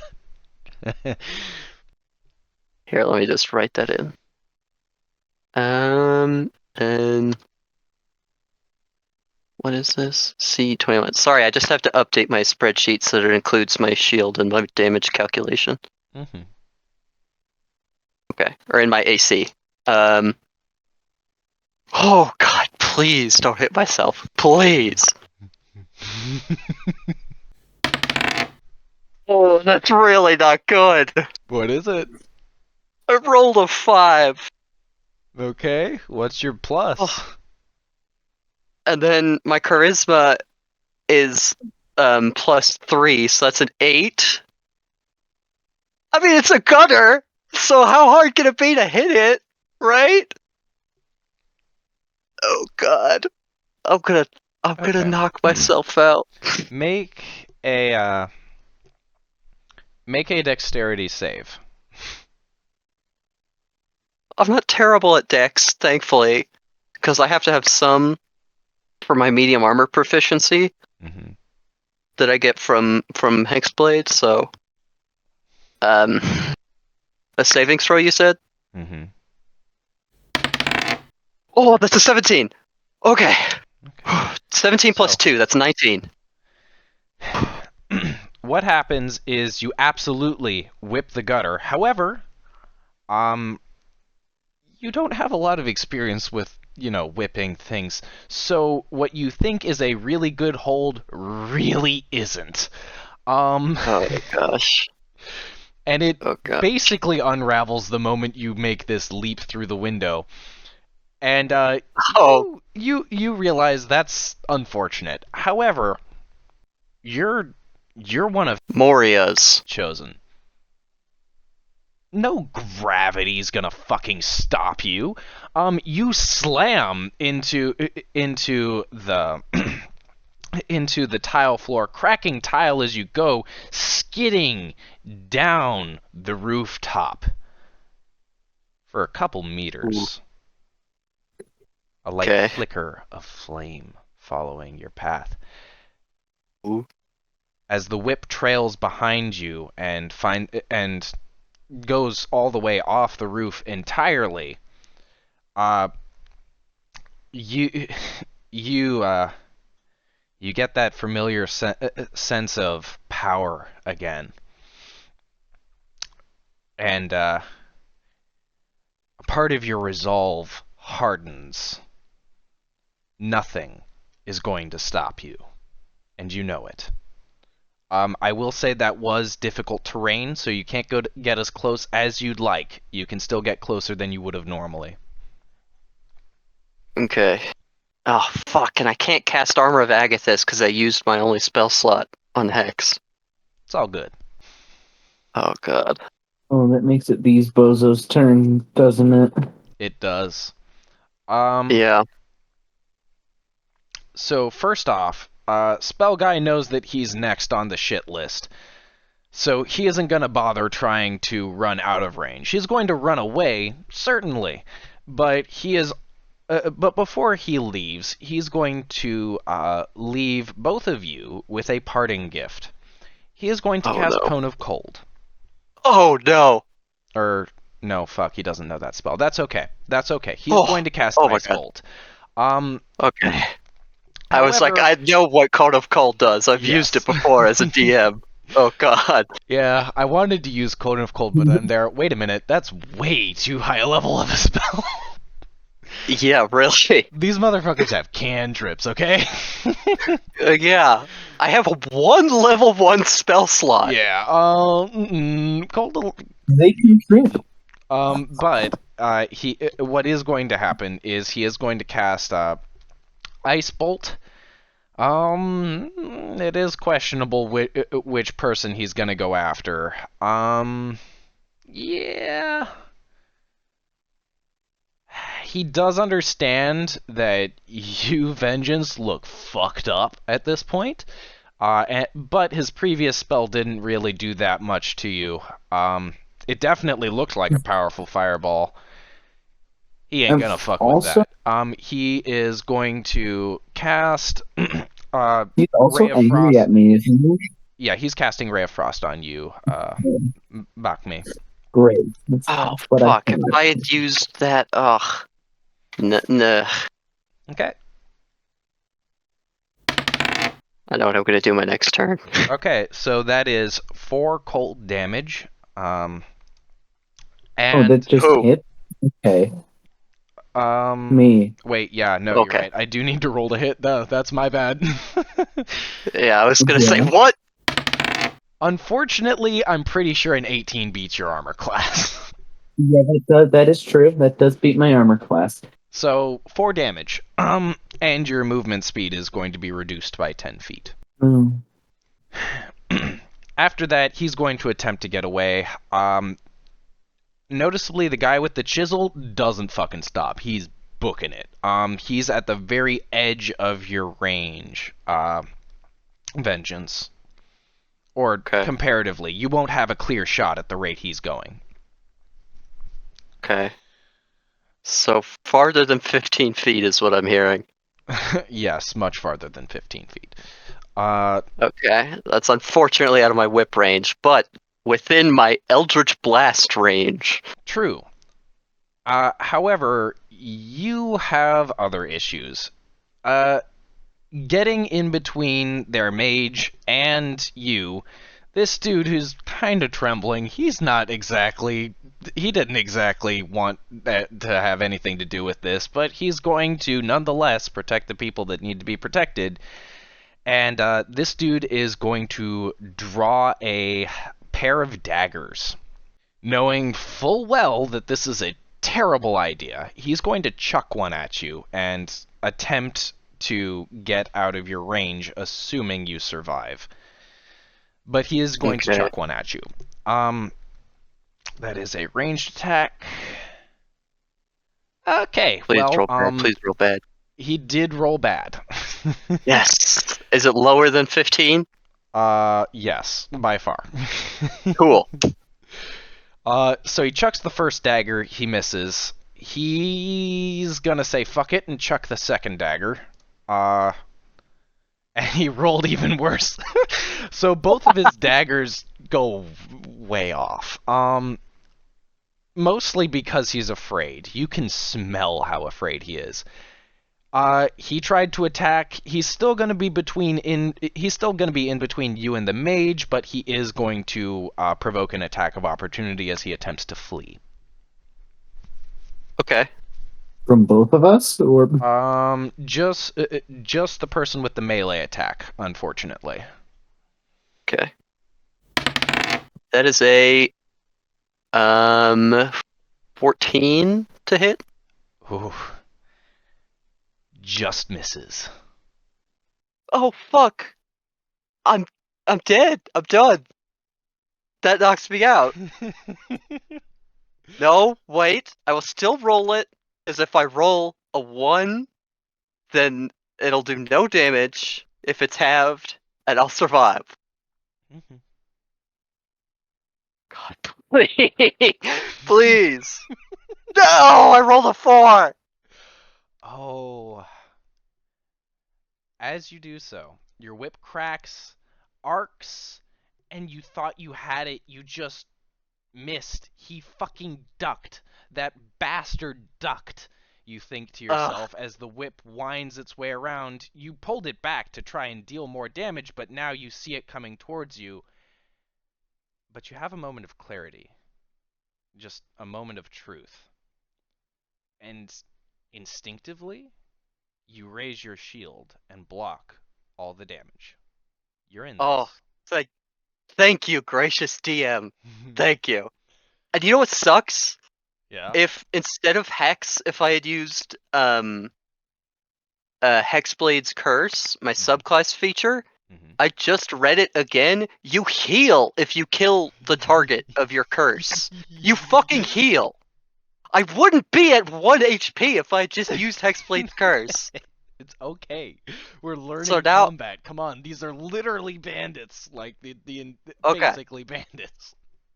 but It's now I okay. know. Don't kick I can only yourself. use it once per long rest, which is why I avoided using it. But right now, I can only use Hex once per long rest too. So, True. well, once per short rest, because you. Yeah, because warlock. Yes. It is your turn. Who do you aim at?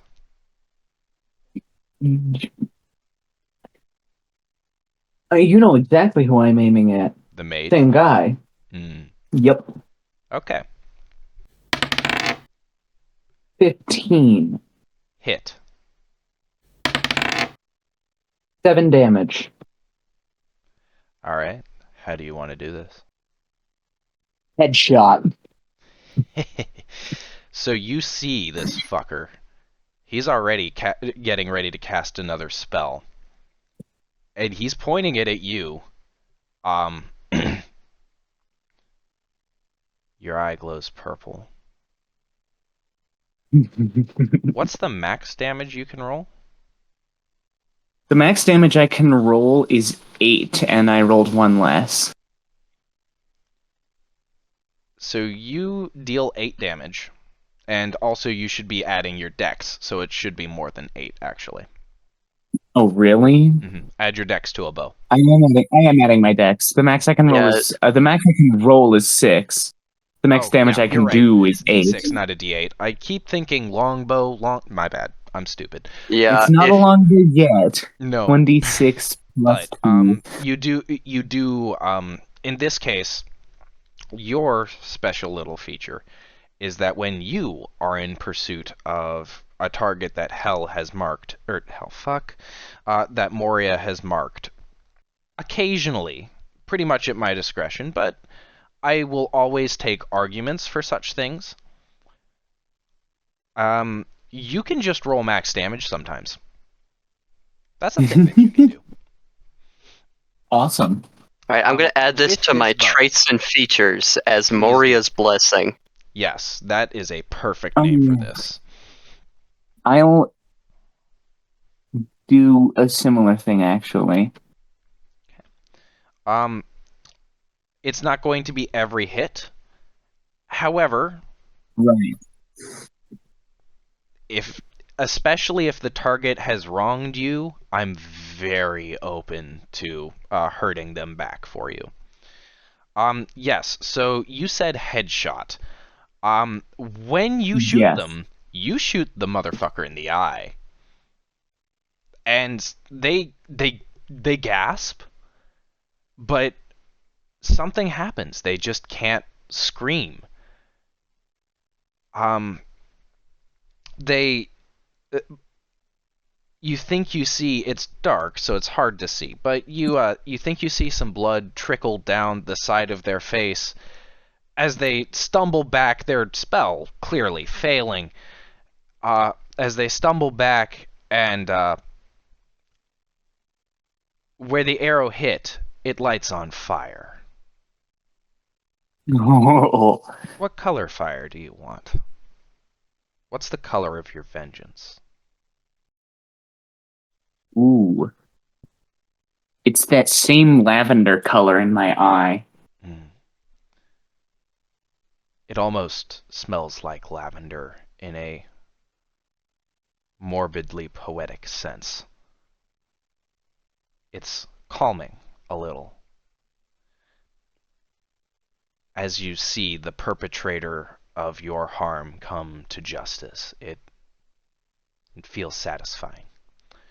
You watch them stumble back, they fall onto the roof and slide down some way. They don't quite fall off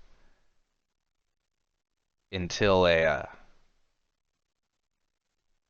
brief gust of wind that doesn't seem to affect you, the rest of you on the roof, pushes it, gives it a little nudge, and it thumps on the ground, not too far from its compatriot. The remaining two are going to fucking book it as fast as they can fucking book it. Giving chase, I will absolutely allow both of you to do.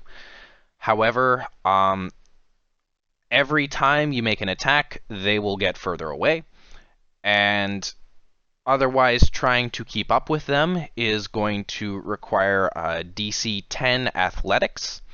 Absolutely give chase for as long as you want. Just know that if you fall, it is going to hurt. Oh man. Athletics is really not my strong suit. Athletics is my strong suit. I'm willing to hear arguments for acrobatics, but that said, this is much more of an athletics kind of thing. Acrobatics, I can Yeah. allow you some rolls, but if you roll it more than once, I'm going to say, hey, athletics. Yeah. Okay. Okay. I'm alright at athletics, I mean.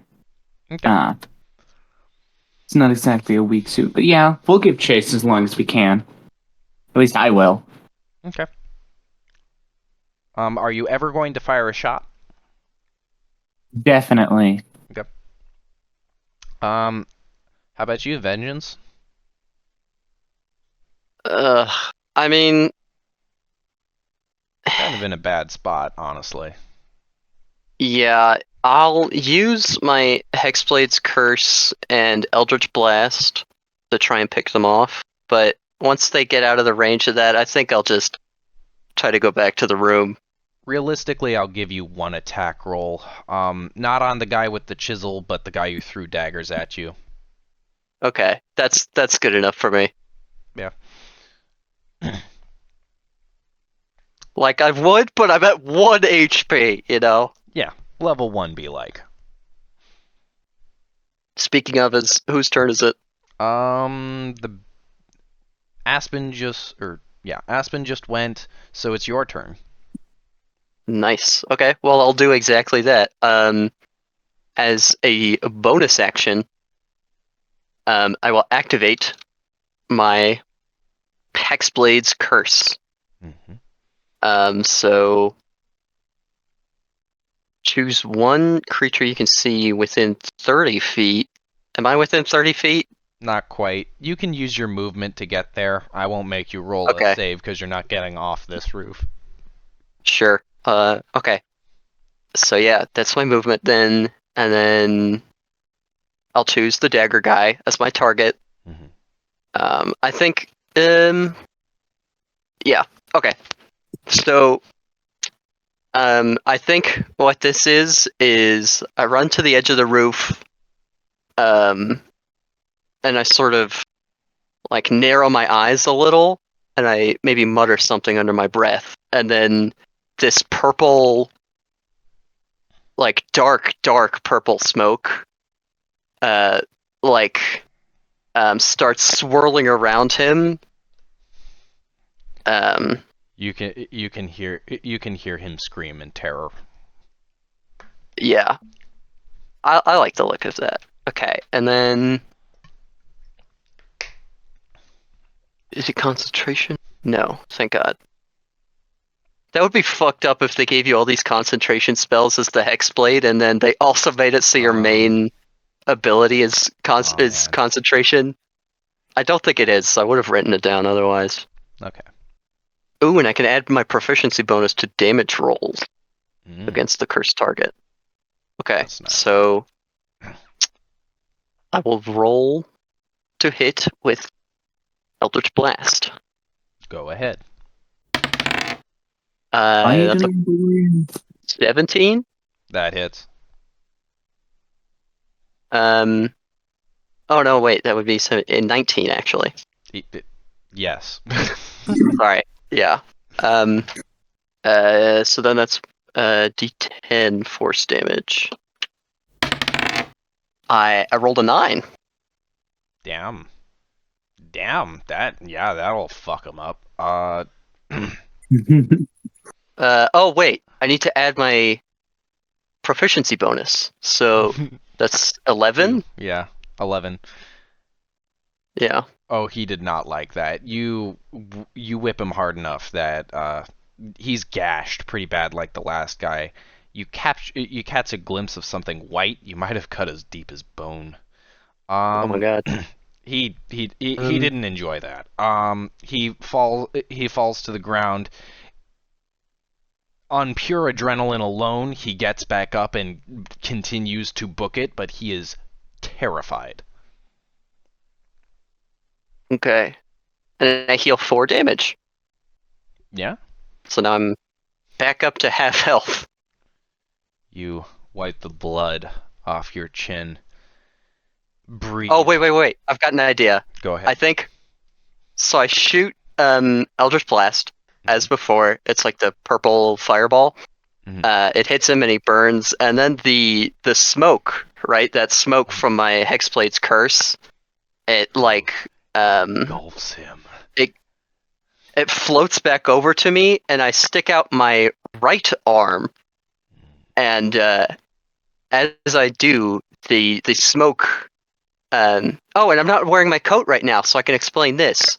I wrote it on the little art that I did of Vengeance the other day, but she has this like black flame tattoo on her right forearm. Mm.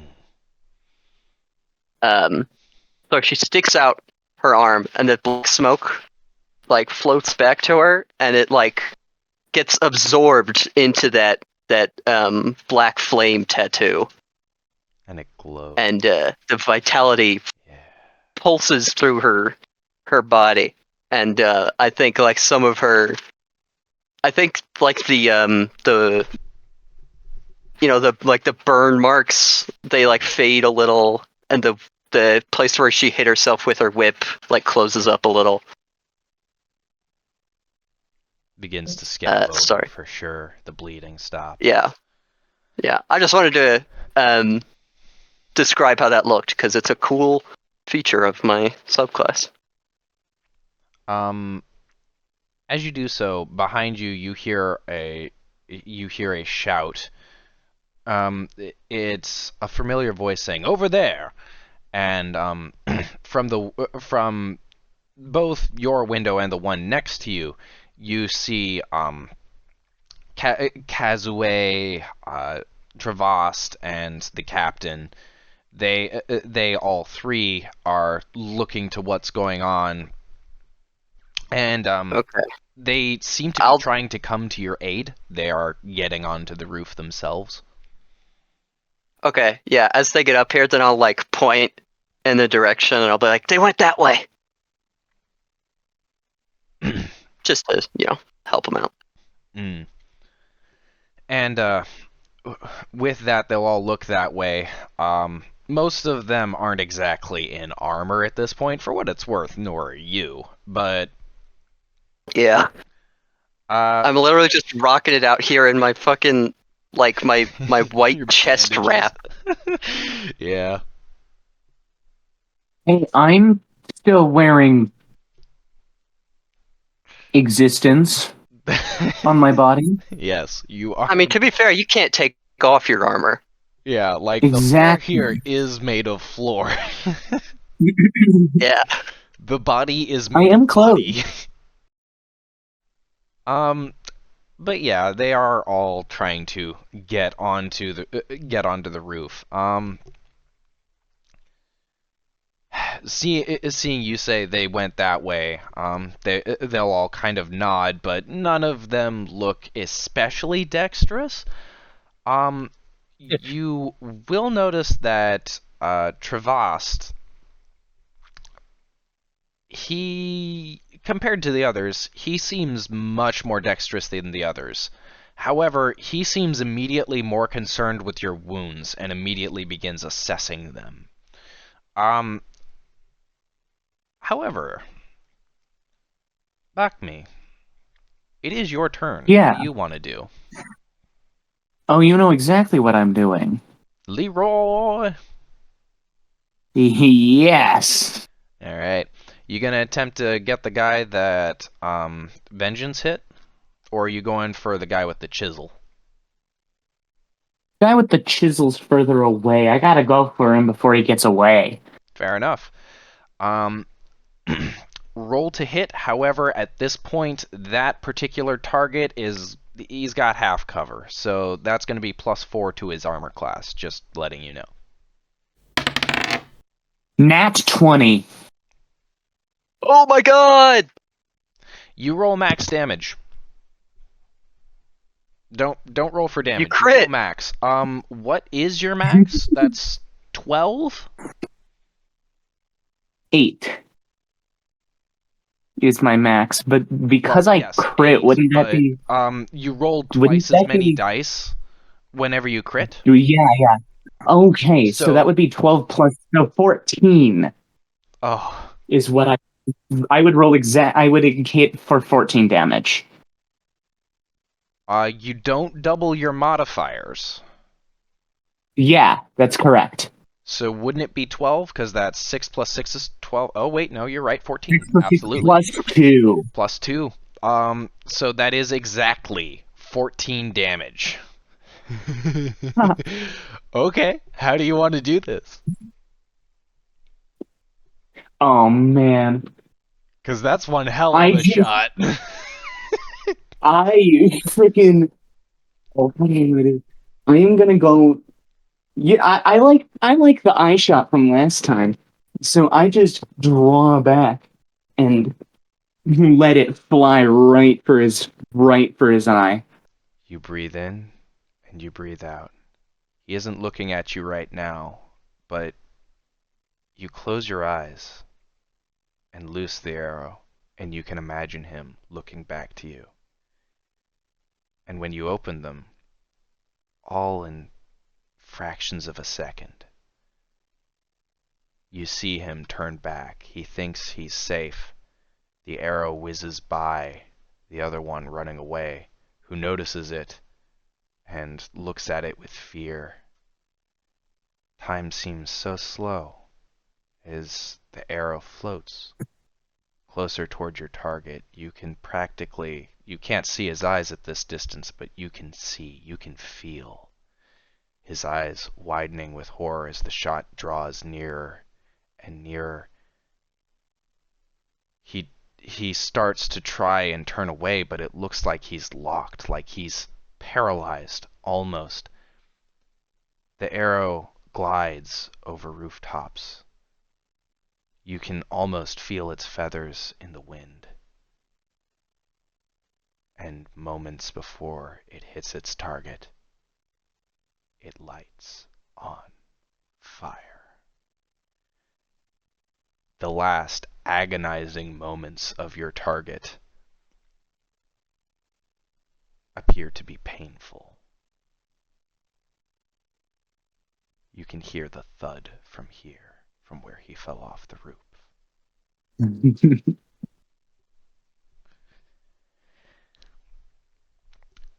And there is one Damn. more who will get to about the same distance, a little further. If you want to try and loose an arrow, that one's going to have 3/4 cover, which I is plus can 6. try to. I can get a little closer to him, right? First. Yeah, certainly. He'll still have 3/4 cover, but I'm being nice in that I'm not giving you disadvantage for this long range. Right. Right. Okay. Like, he's well past 80 feet 8. at this point, but, continue? 8. I take it that No. doesn't hit. No.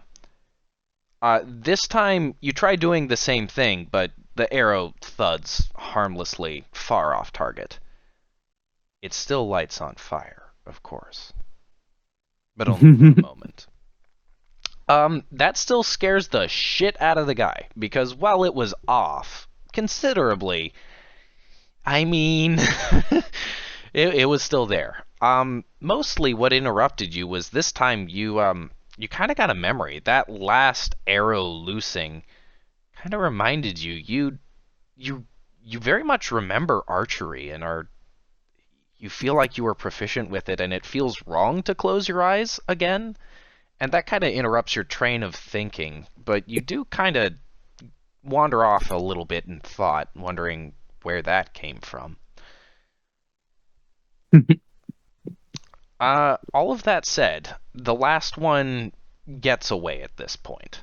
However, Damn. there are 2 bodies on the ground right nearby, and a third one presumably not too far away. Yeah. At this point, I'm going to end combat. Yeah, I think that's a good idea. Travast immediately begins assessing you, Vengeance, and notes that, and he notes, and you hear him mutter, magical healing set in. You must have some capability yourself. Curious.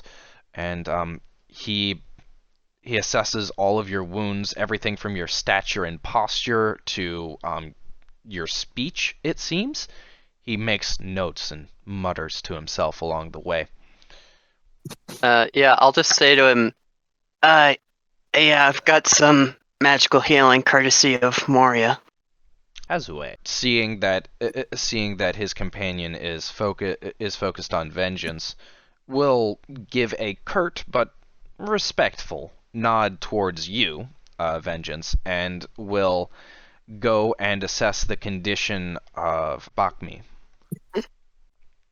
Similarly, the captain will carefully and deliberately, because dexterity is not his strong suit, make his way close enough for his own comfort to the ledge and look at the bodies below as he sheathes his short sword.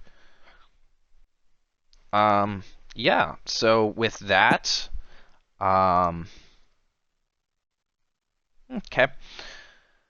Yeah, no, that's enough. Okay, no, stop that. Yeah, that's that much. Okay.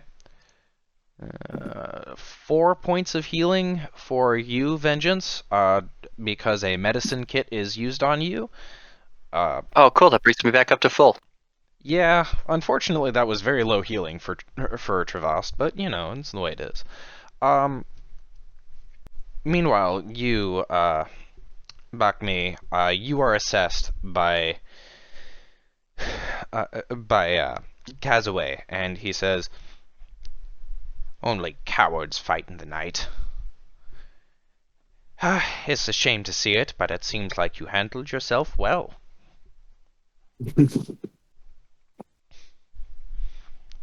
I am curious, what manner of spell did you use that, made that one far off?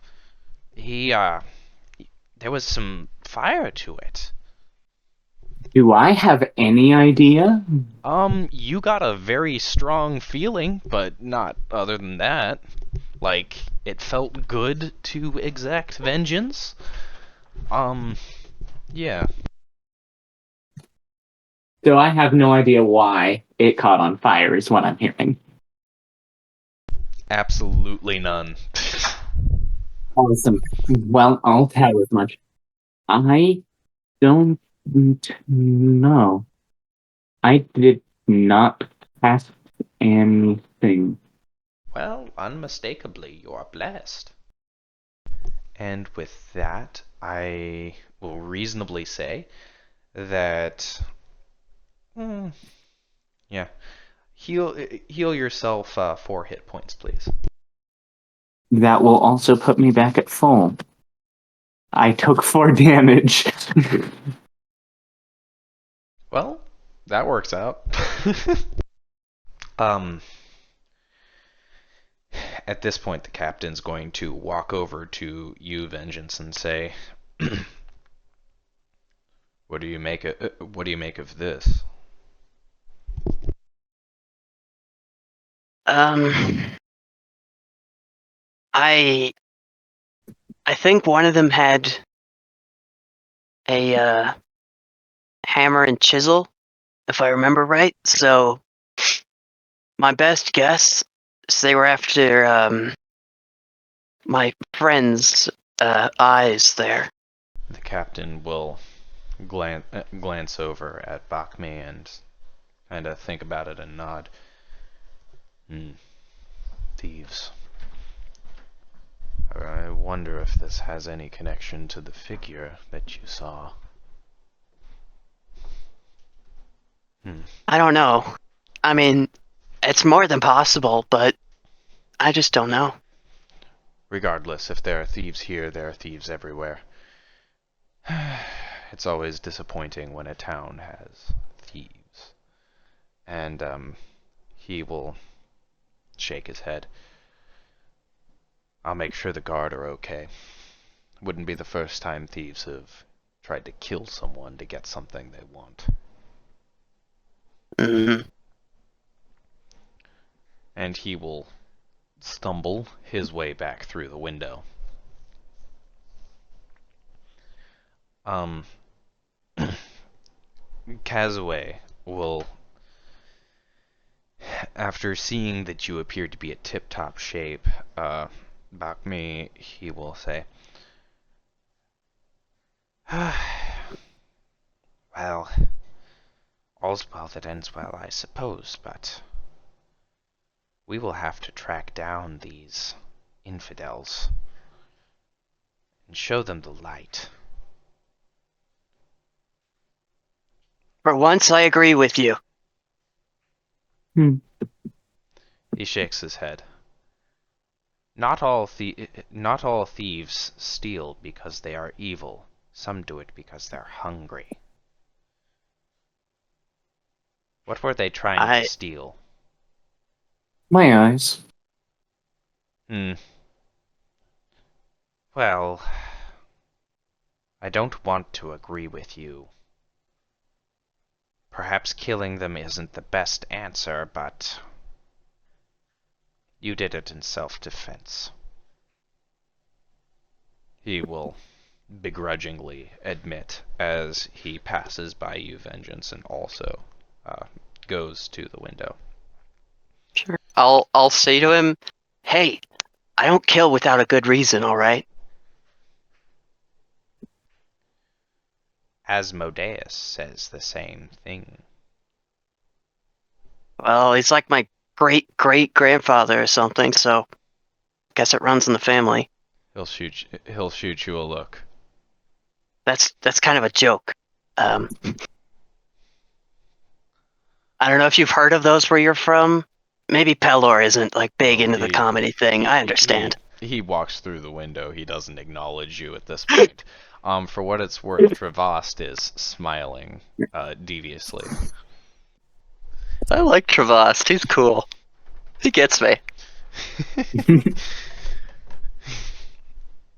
Oh man, my non-humor understanding ass is just over there like staring blankly. Yeah, that's fair. Um, let's see. So I am going to say that that is probably where we are going to wrap up session with Travast saying one final thing. I don't agree with Kazue on all things either. His heart is mostly in the right place. He can be overzealous, certainly, but if you do well, you have nothing to worry about with him. He gave me the cold shoulder too, at first. Um, he'll say as he walks over to you, Bami, wow. Mm-hmm. Um, yeah.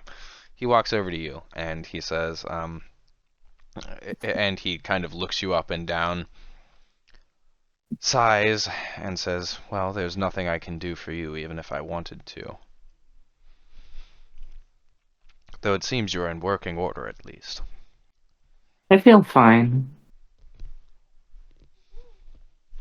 Oh wait, does oh no, Hexblade's curse also refills on short rest. Okay. I'm just crazy then. Hey, I'll take it. Anyway, then he will kind of crack his neck and practically leap through the window, almost all in one motion. It's very graceful, very elegant. And he'll call out from the window, we likely have a long night ahead of us. If you want, get some sleep. If not, you're welcome to join us. That is Where where are we're you going. going? You don't think they're Oh going boy. you don't think they're going to go unpunished, do you?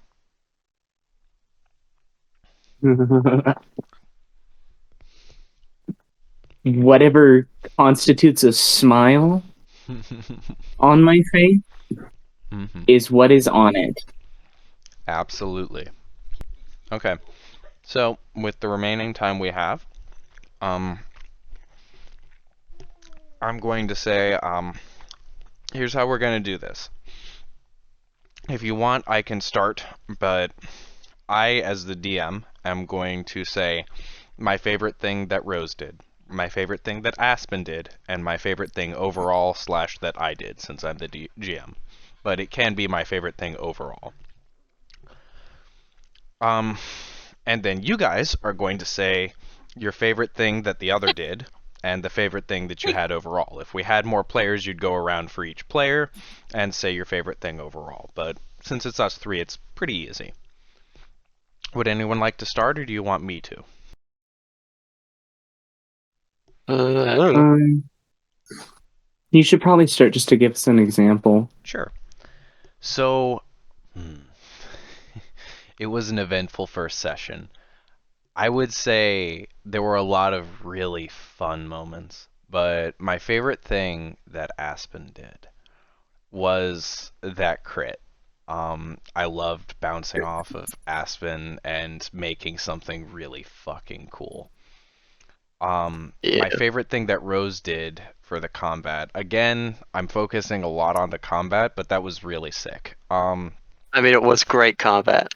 Um, the thing that I really liked that you did, Rose, was I loved how you used the whip uh, to try and grapple down and get closer to the targets. That was fucking fantastic. Um, Thank you. I loved that bit. You can look forward to a lot of that. I have got a lot of great ideas up here in the noggin for for creative uses of a whip. Oh yeah, for certain. Um, my favorite thing overall isn't so much the combat. Um, I loved the scene where you first two met. That was great. I loved the interactions you guys had. Everything about that was really great. That was my favorite moment of the session. Yeah. Um, Mm. yeah, that's an example. I could gush about that if I wanted to, but I do want to save time for you guys. I gotta think now. I'll say I liked a lot of um Bakhmi's moments. I think it's a really um fun like character concept is just like, gaining back your memories and learning more about yourself. It's really great. I think my favorite moment was probably when uh um Bakhmi and Kazue, is that it? Kazue, my bad. When Bakhmi and Kazue when they just talked, I don't know. So I really liked that. So is that your favorite thing overall, or favorite thing that Aspen did? I'll make that my favorite Aspen thing. Um, Favorite overall. Um, I mean, I gotta go for that combat. It was so cool. Good. I I don't know. We were just like both. I don't know. We were all in the zone, and like on a personal level, I've been sitting on Vengeance for like a year now, and finally getting to play her and use these abilities that I've read about and like thought about how cool it would be to actually use them is so satisfying. But that whole everything about that combat was awesome, I think. I'm very glad to hear you say that. Oh shit, I forgot something. Fuck, I'm stupid. Okay, so it's supposed to be the favorite thing that you did, the favorite thing that the other person did, the favorite thing overall. I'm sorry. You are included in this. Oh, okay. Um, Um, my favorite thing that I did, I already said combat, so I'm gonna say when I sussed out that fucking bird mage guy, I I got a bad vibe from him from the beginning, and I still get a bad vibe from him now. and it was such a beautiful like moment between my instincts as a player and like what I think vengeance would do, like role playing, and then and the setting up of like that mystery element. Oh man, I I I really gotta hand it to myself on that one. Okay. Yeah, no, that's awesome on all fronts. Um, Aspen, you're up. Okay. So, favorite thing. Okay. I It's think my it's favorite difficult. thing. Feel free to repeat things, especially if they were extra cool. I maybe it's not maybe it's not extra cool, but like my favorite was probably like when Rose just like did the quick like quip back at what the frick was his name again? Kazue, the I kobold. thought it was yeah. Thank you, Yeah, so thank you. when Vengeance did the like quick like whip back at the at Kazue, and I like that so much just because like it was a really good role play moment. Which Thank you, time at thank the you. And end of showed how session, like, or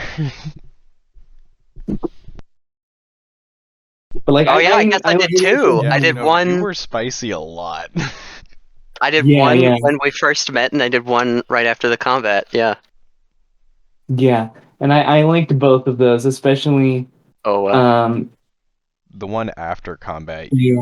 you fucking dunked on him, bro. No, I Thank love you, the one thank after you. combat because it was just like it was a great role play moment. It shows that you don't like always agree with the people that you meet, and also it went from in the first one um Bakhmi was way more indifferent, but in the second one Bakhmi was like didn't say anything but was absolutely in agreement with Vengeance.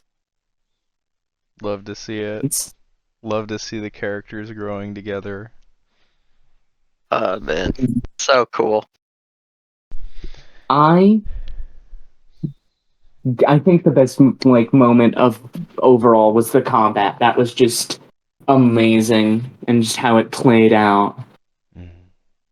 Like, Yeah. and it wasn't just combat. There was also a lot of like intrigue and role play in the combat, which you don't see a lot in D&D.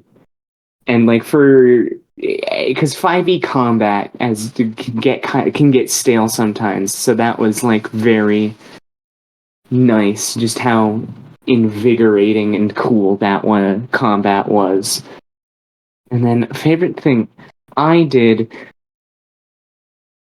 mm, I kept uh probably the long distance crit shot. Oh, that That that that was amazing. That fucking crit shot though. like of all the nat 20s that I rolled today, which You man, had a nickel for every that time you was rolled a nat 20. I'd have 3 nickels, but it's weird that it happened 3 times. You you have got nat 20 I think you so many I times. think you had like 4 or 5 actually. My It was count I is think you had insane. 3, 4. but you rolled very hot. My And I got a first two nat rolls were 1.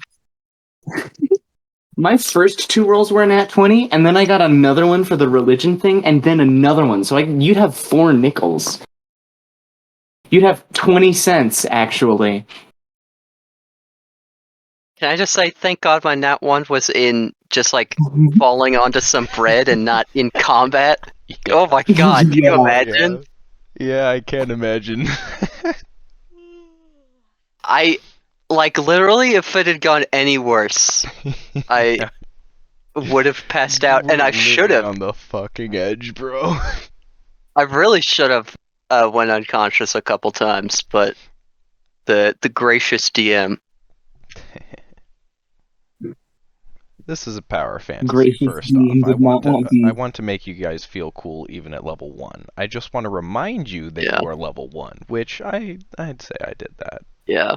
From now on, I will deal with the consequences of my actions. You're going to deal with them one way or another, pal. But, so that was that all 3 things for Aspen? Favorite Yes. thing that you did, favorite thing that someone else did, favorite thing overall? Yes, yeah, okay. Yeah, I hope you guys enjoyed your first session. They're probably not going to be as long as this in the future, but I'm very happy that it went this Yeah. long. I know, yeah, me too. Yeah, no, this was a great first session. Good. Oh, also don't expect combats to be as easy. But I think you Yeah. knew that. Yeah. Oh, the last thing that I'm going to leave you all on. Uh, I want you to feel refreshed for next session. Please level up your characters to level 2. Yo! Ooh. Oh my god, a level up after level 1? Oh, after session 1, that feels so good.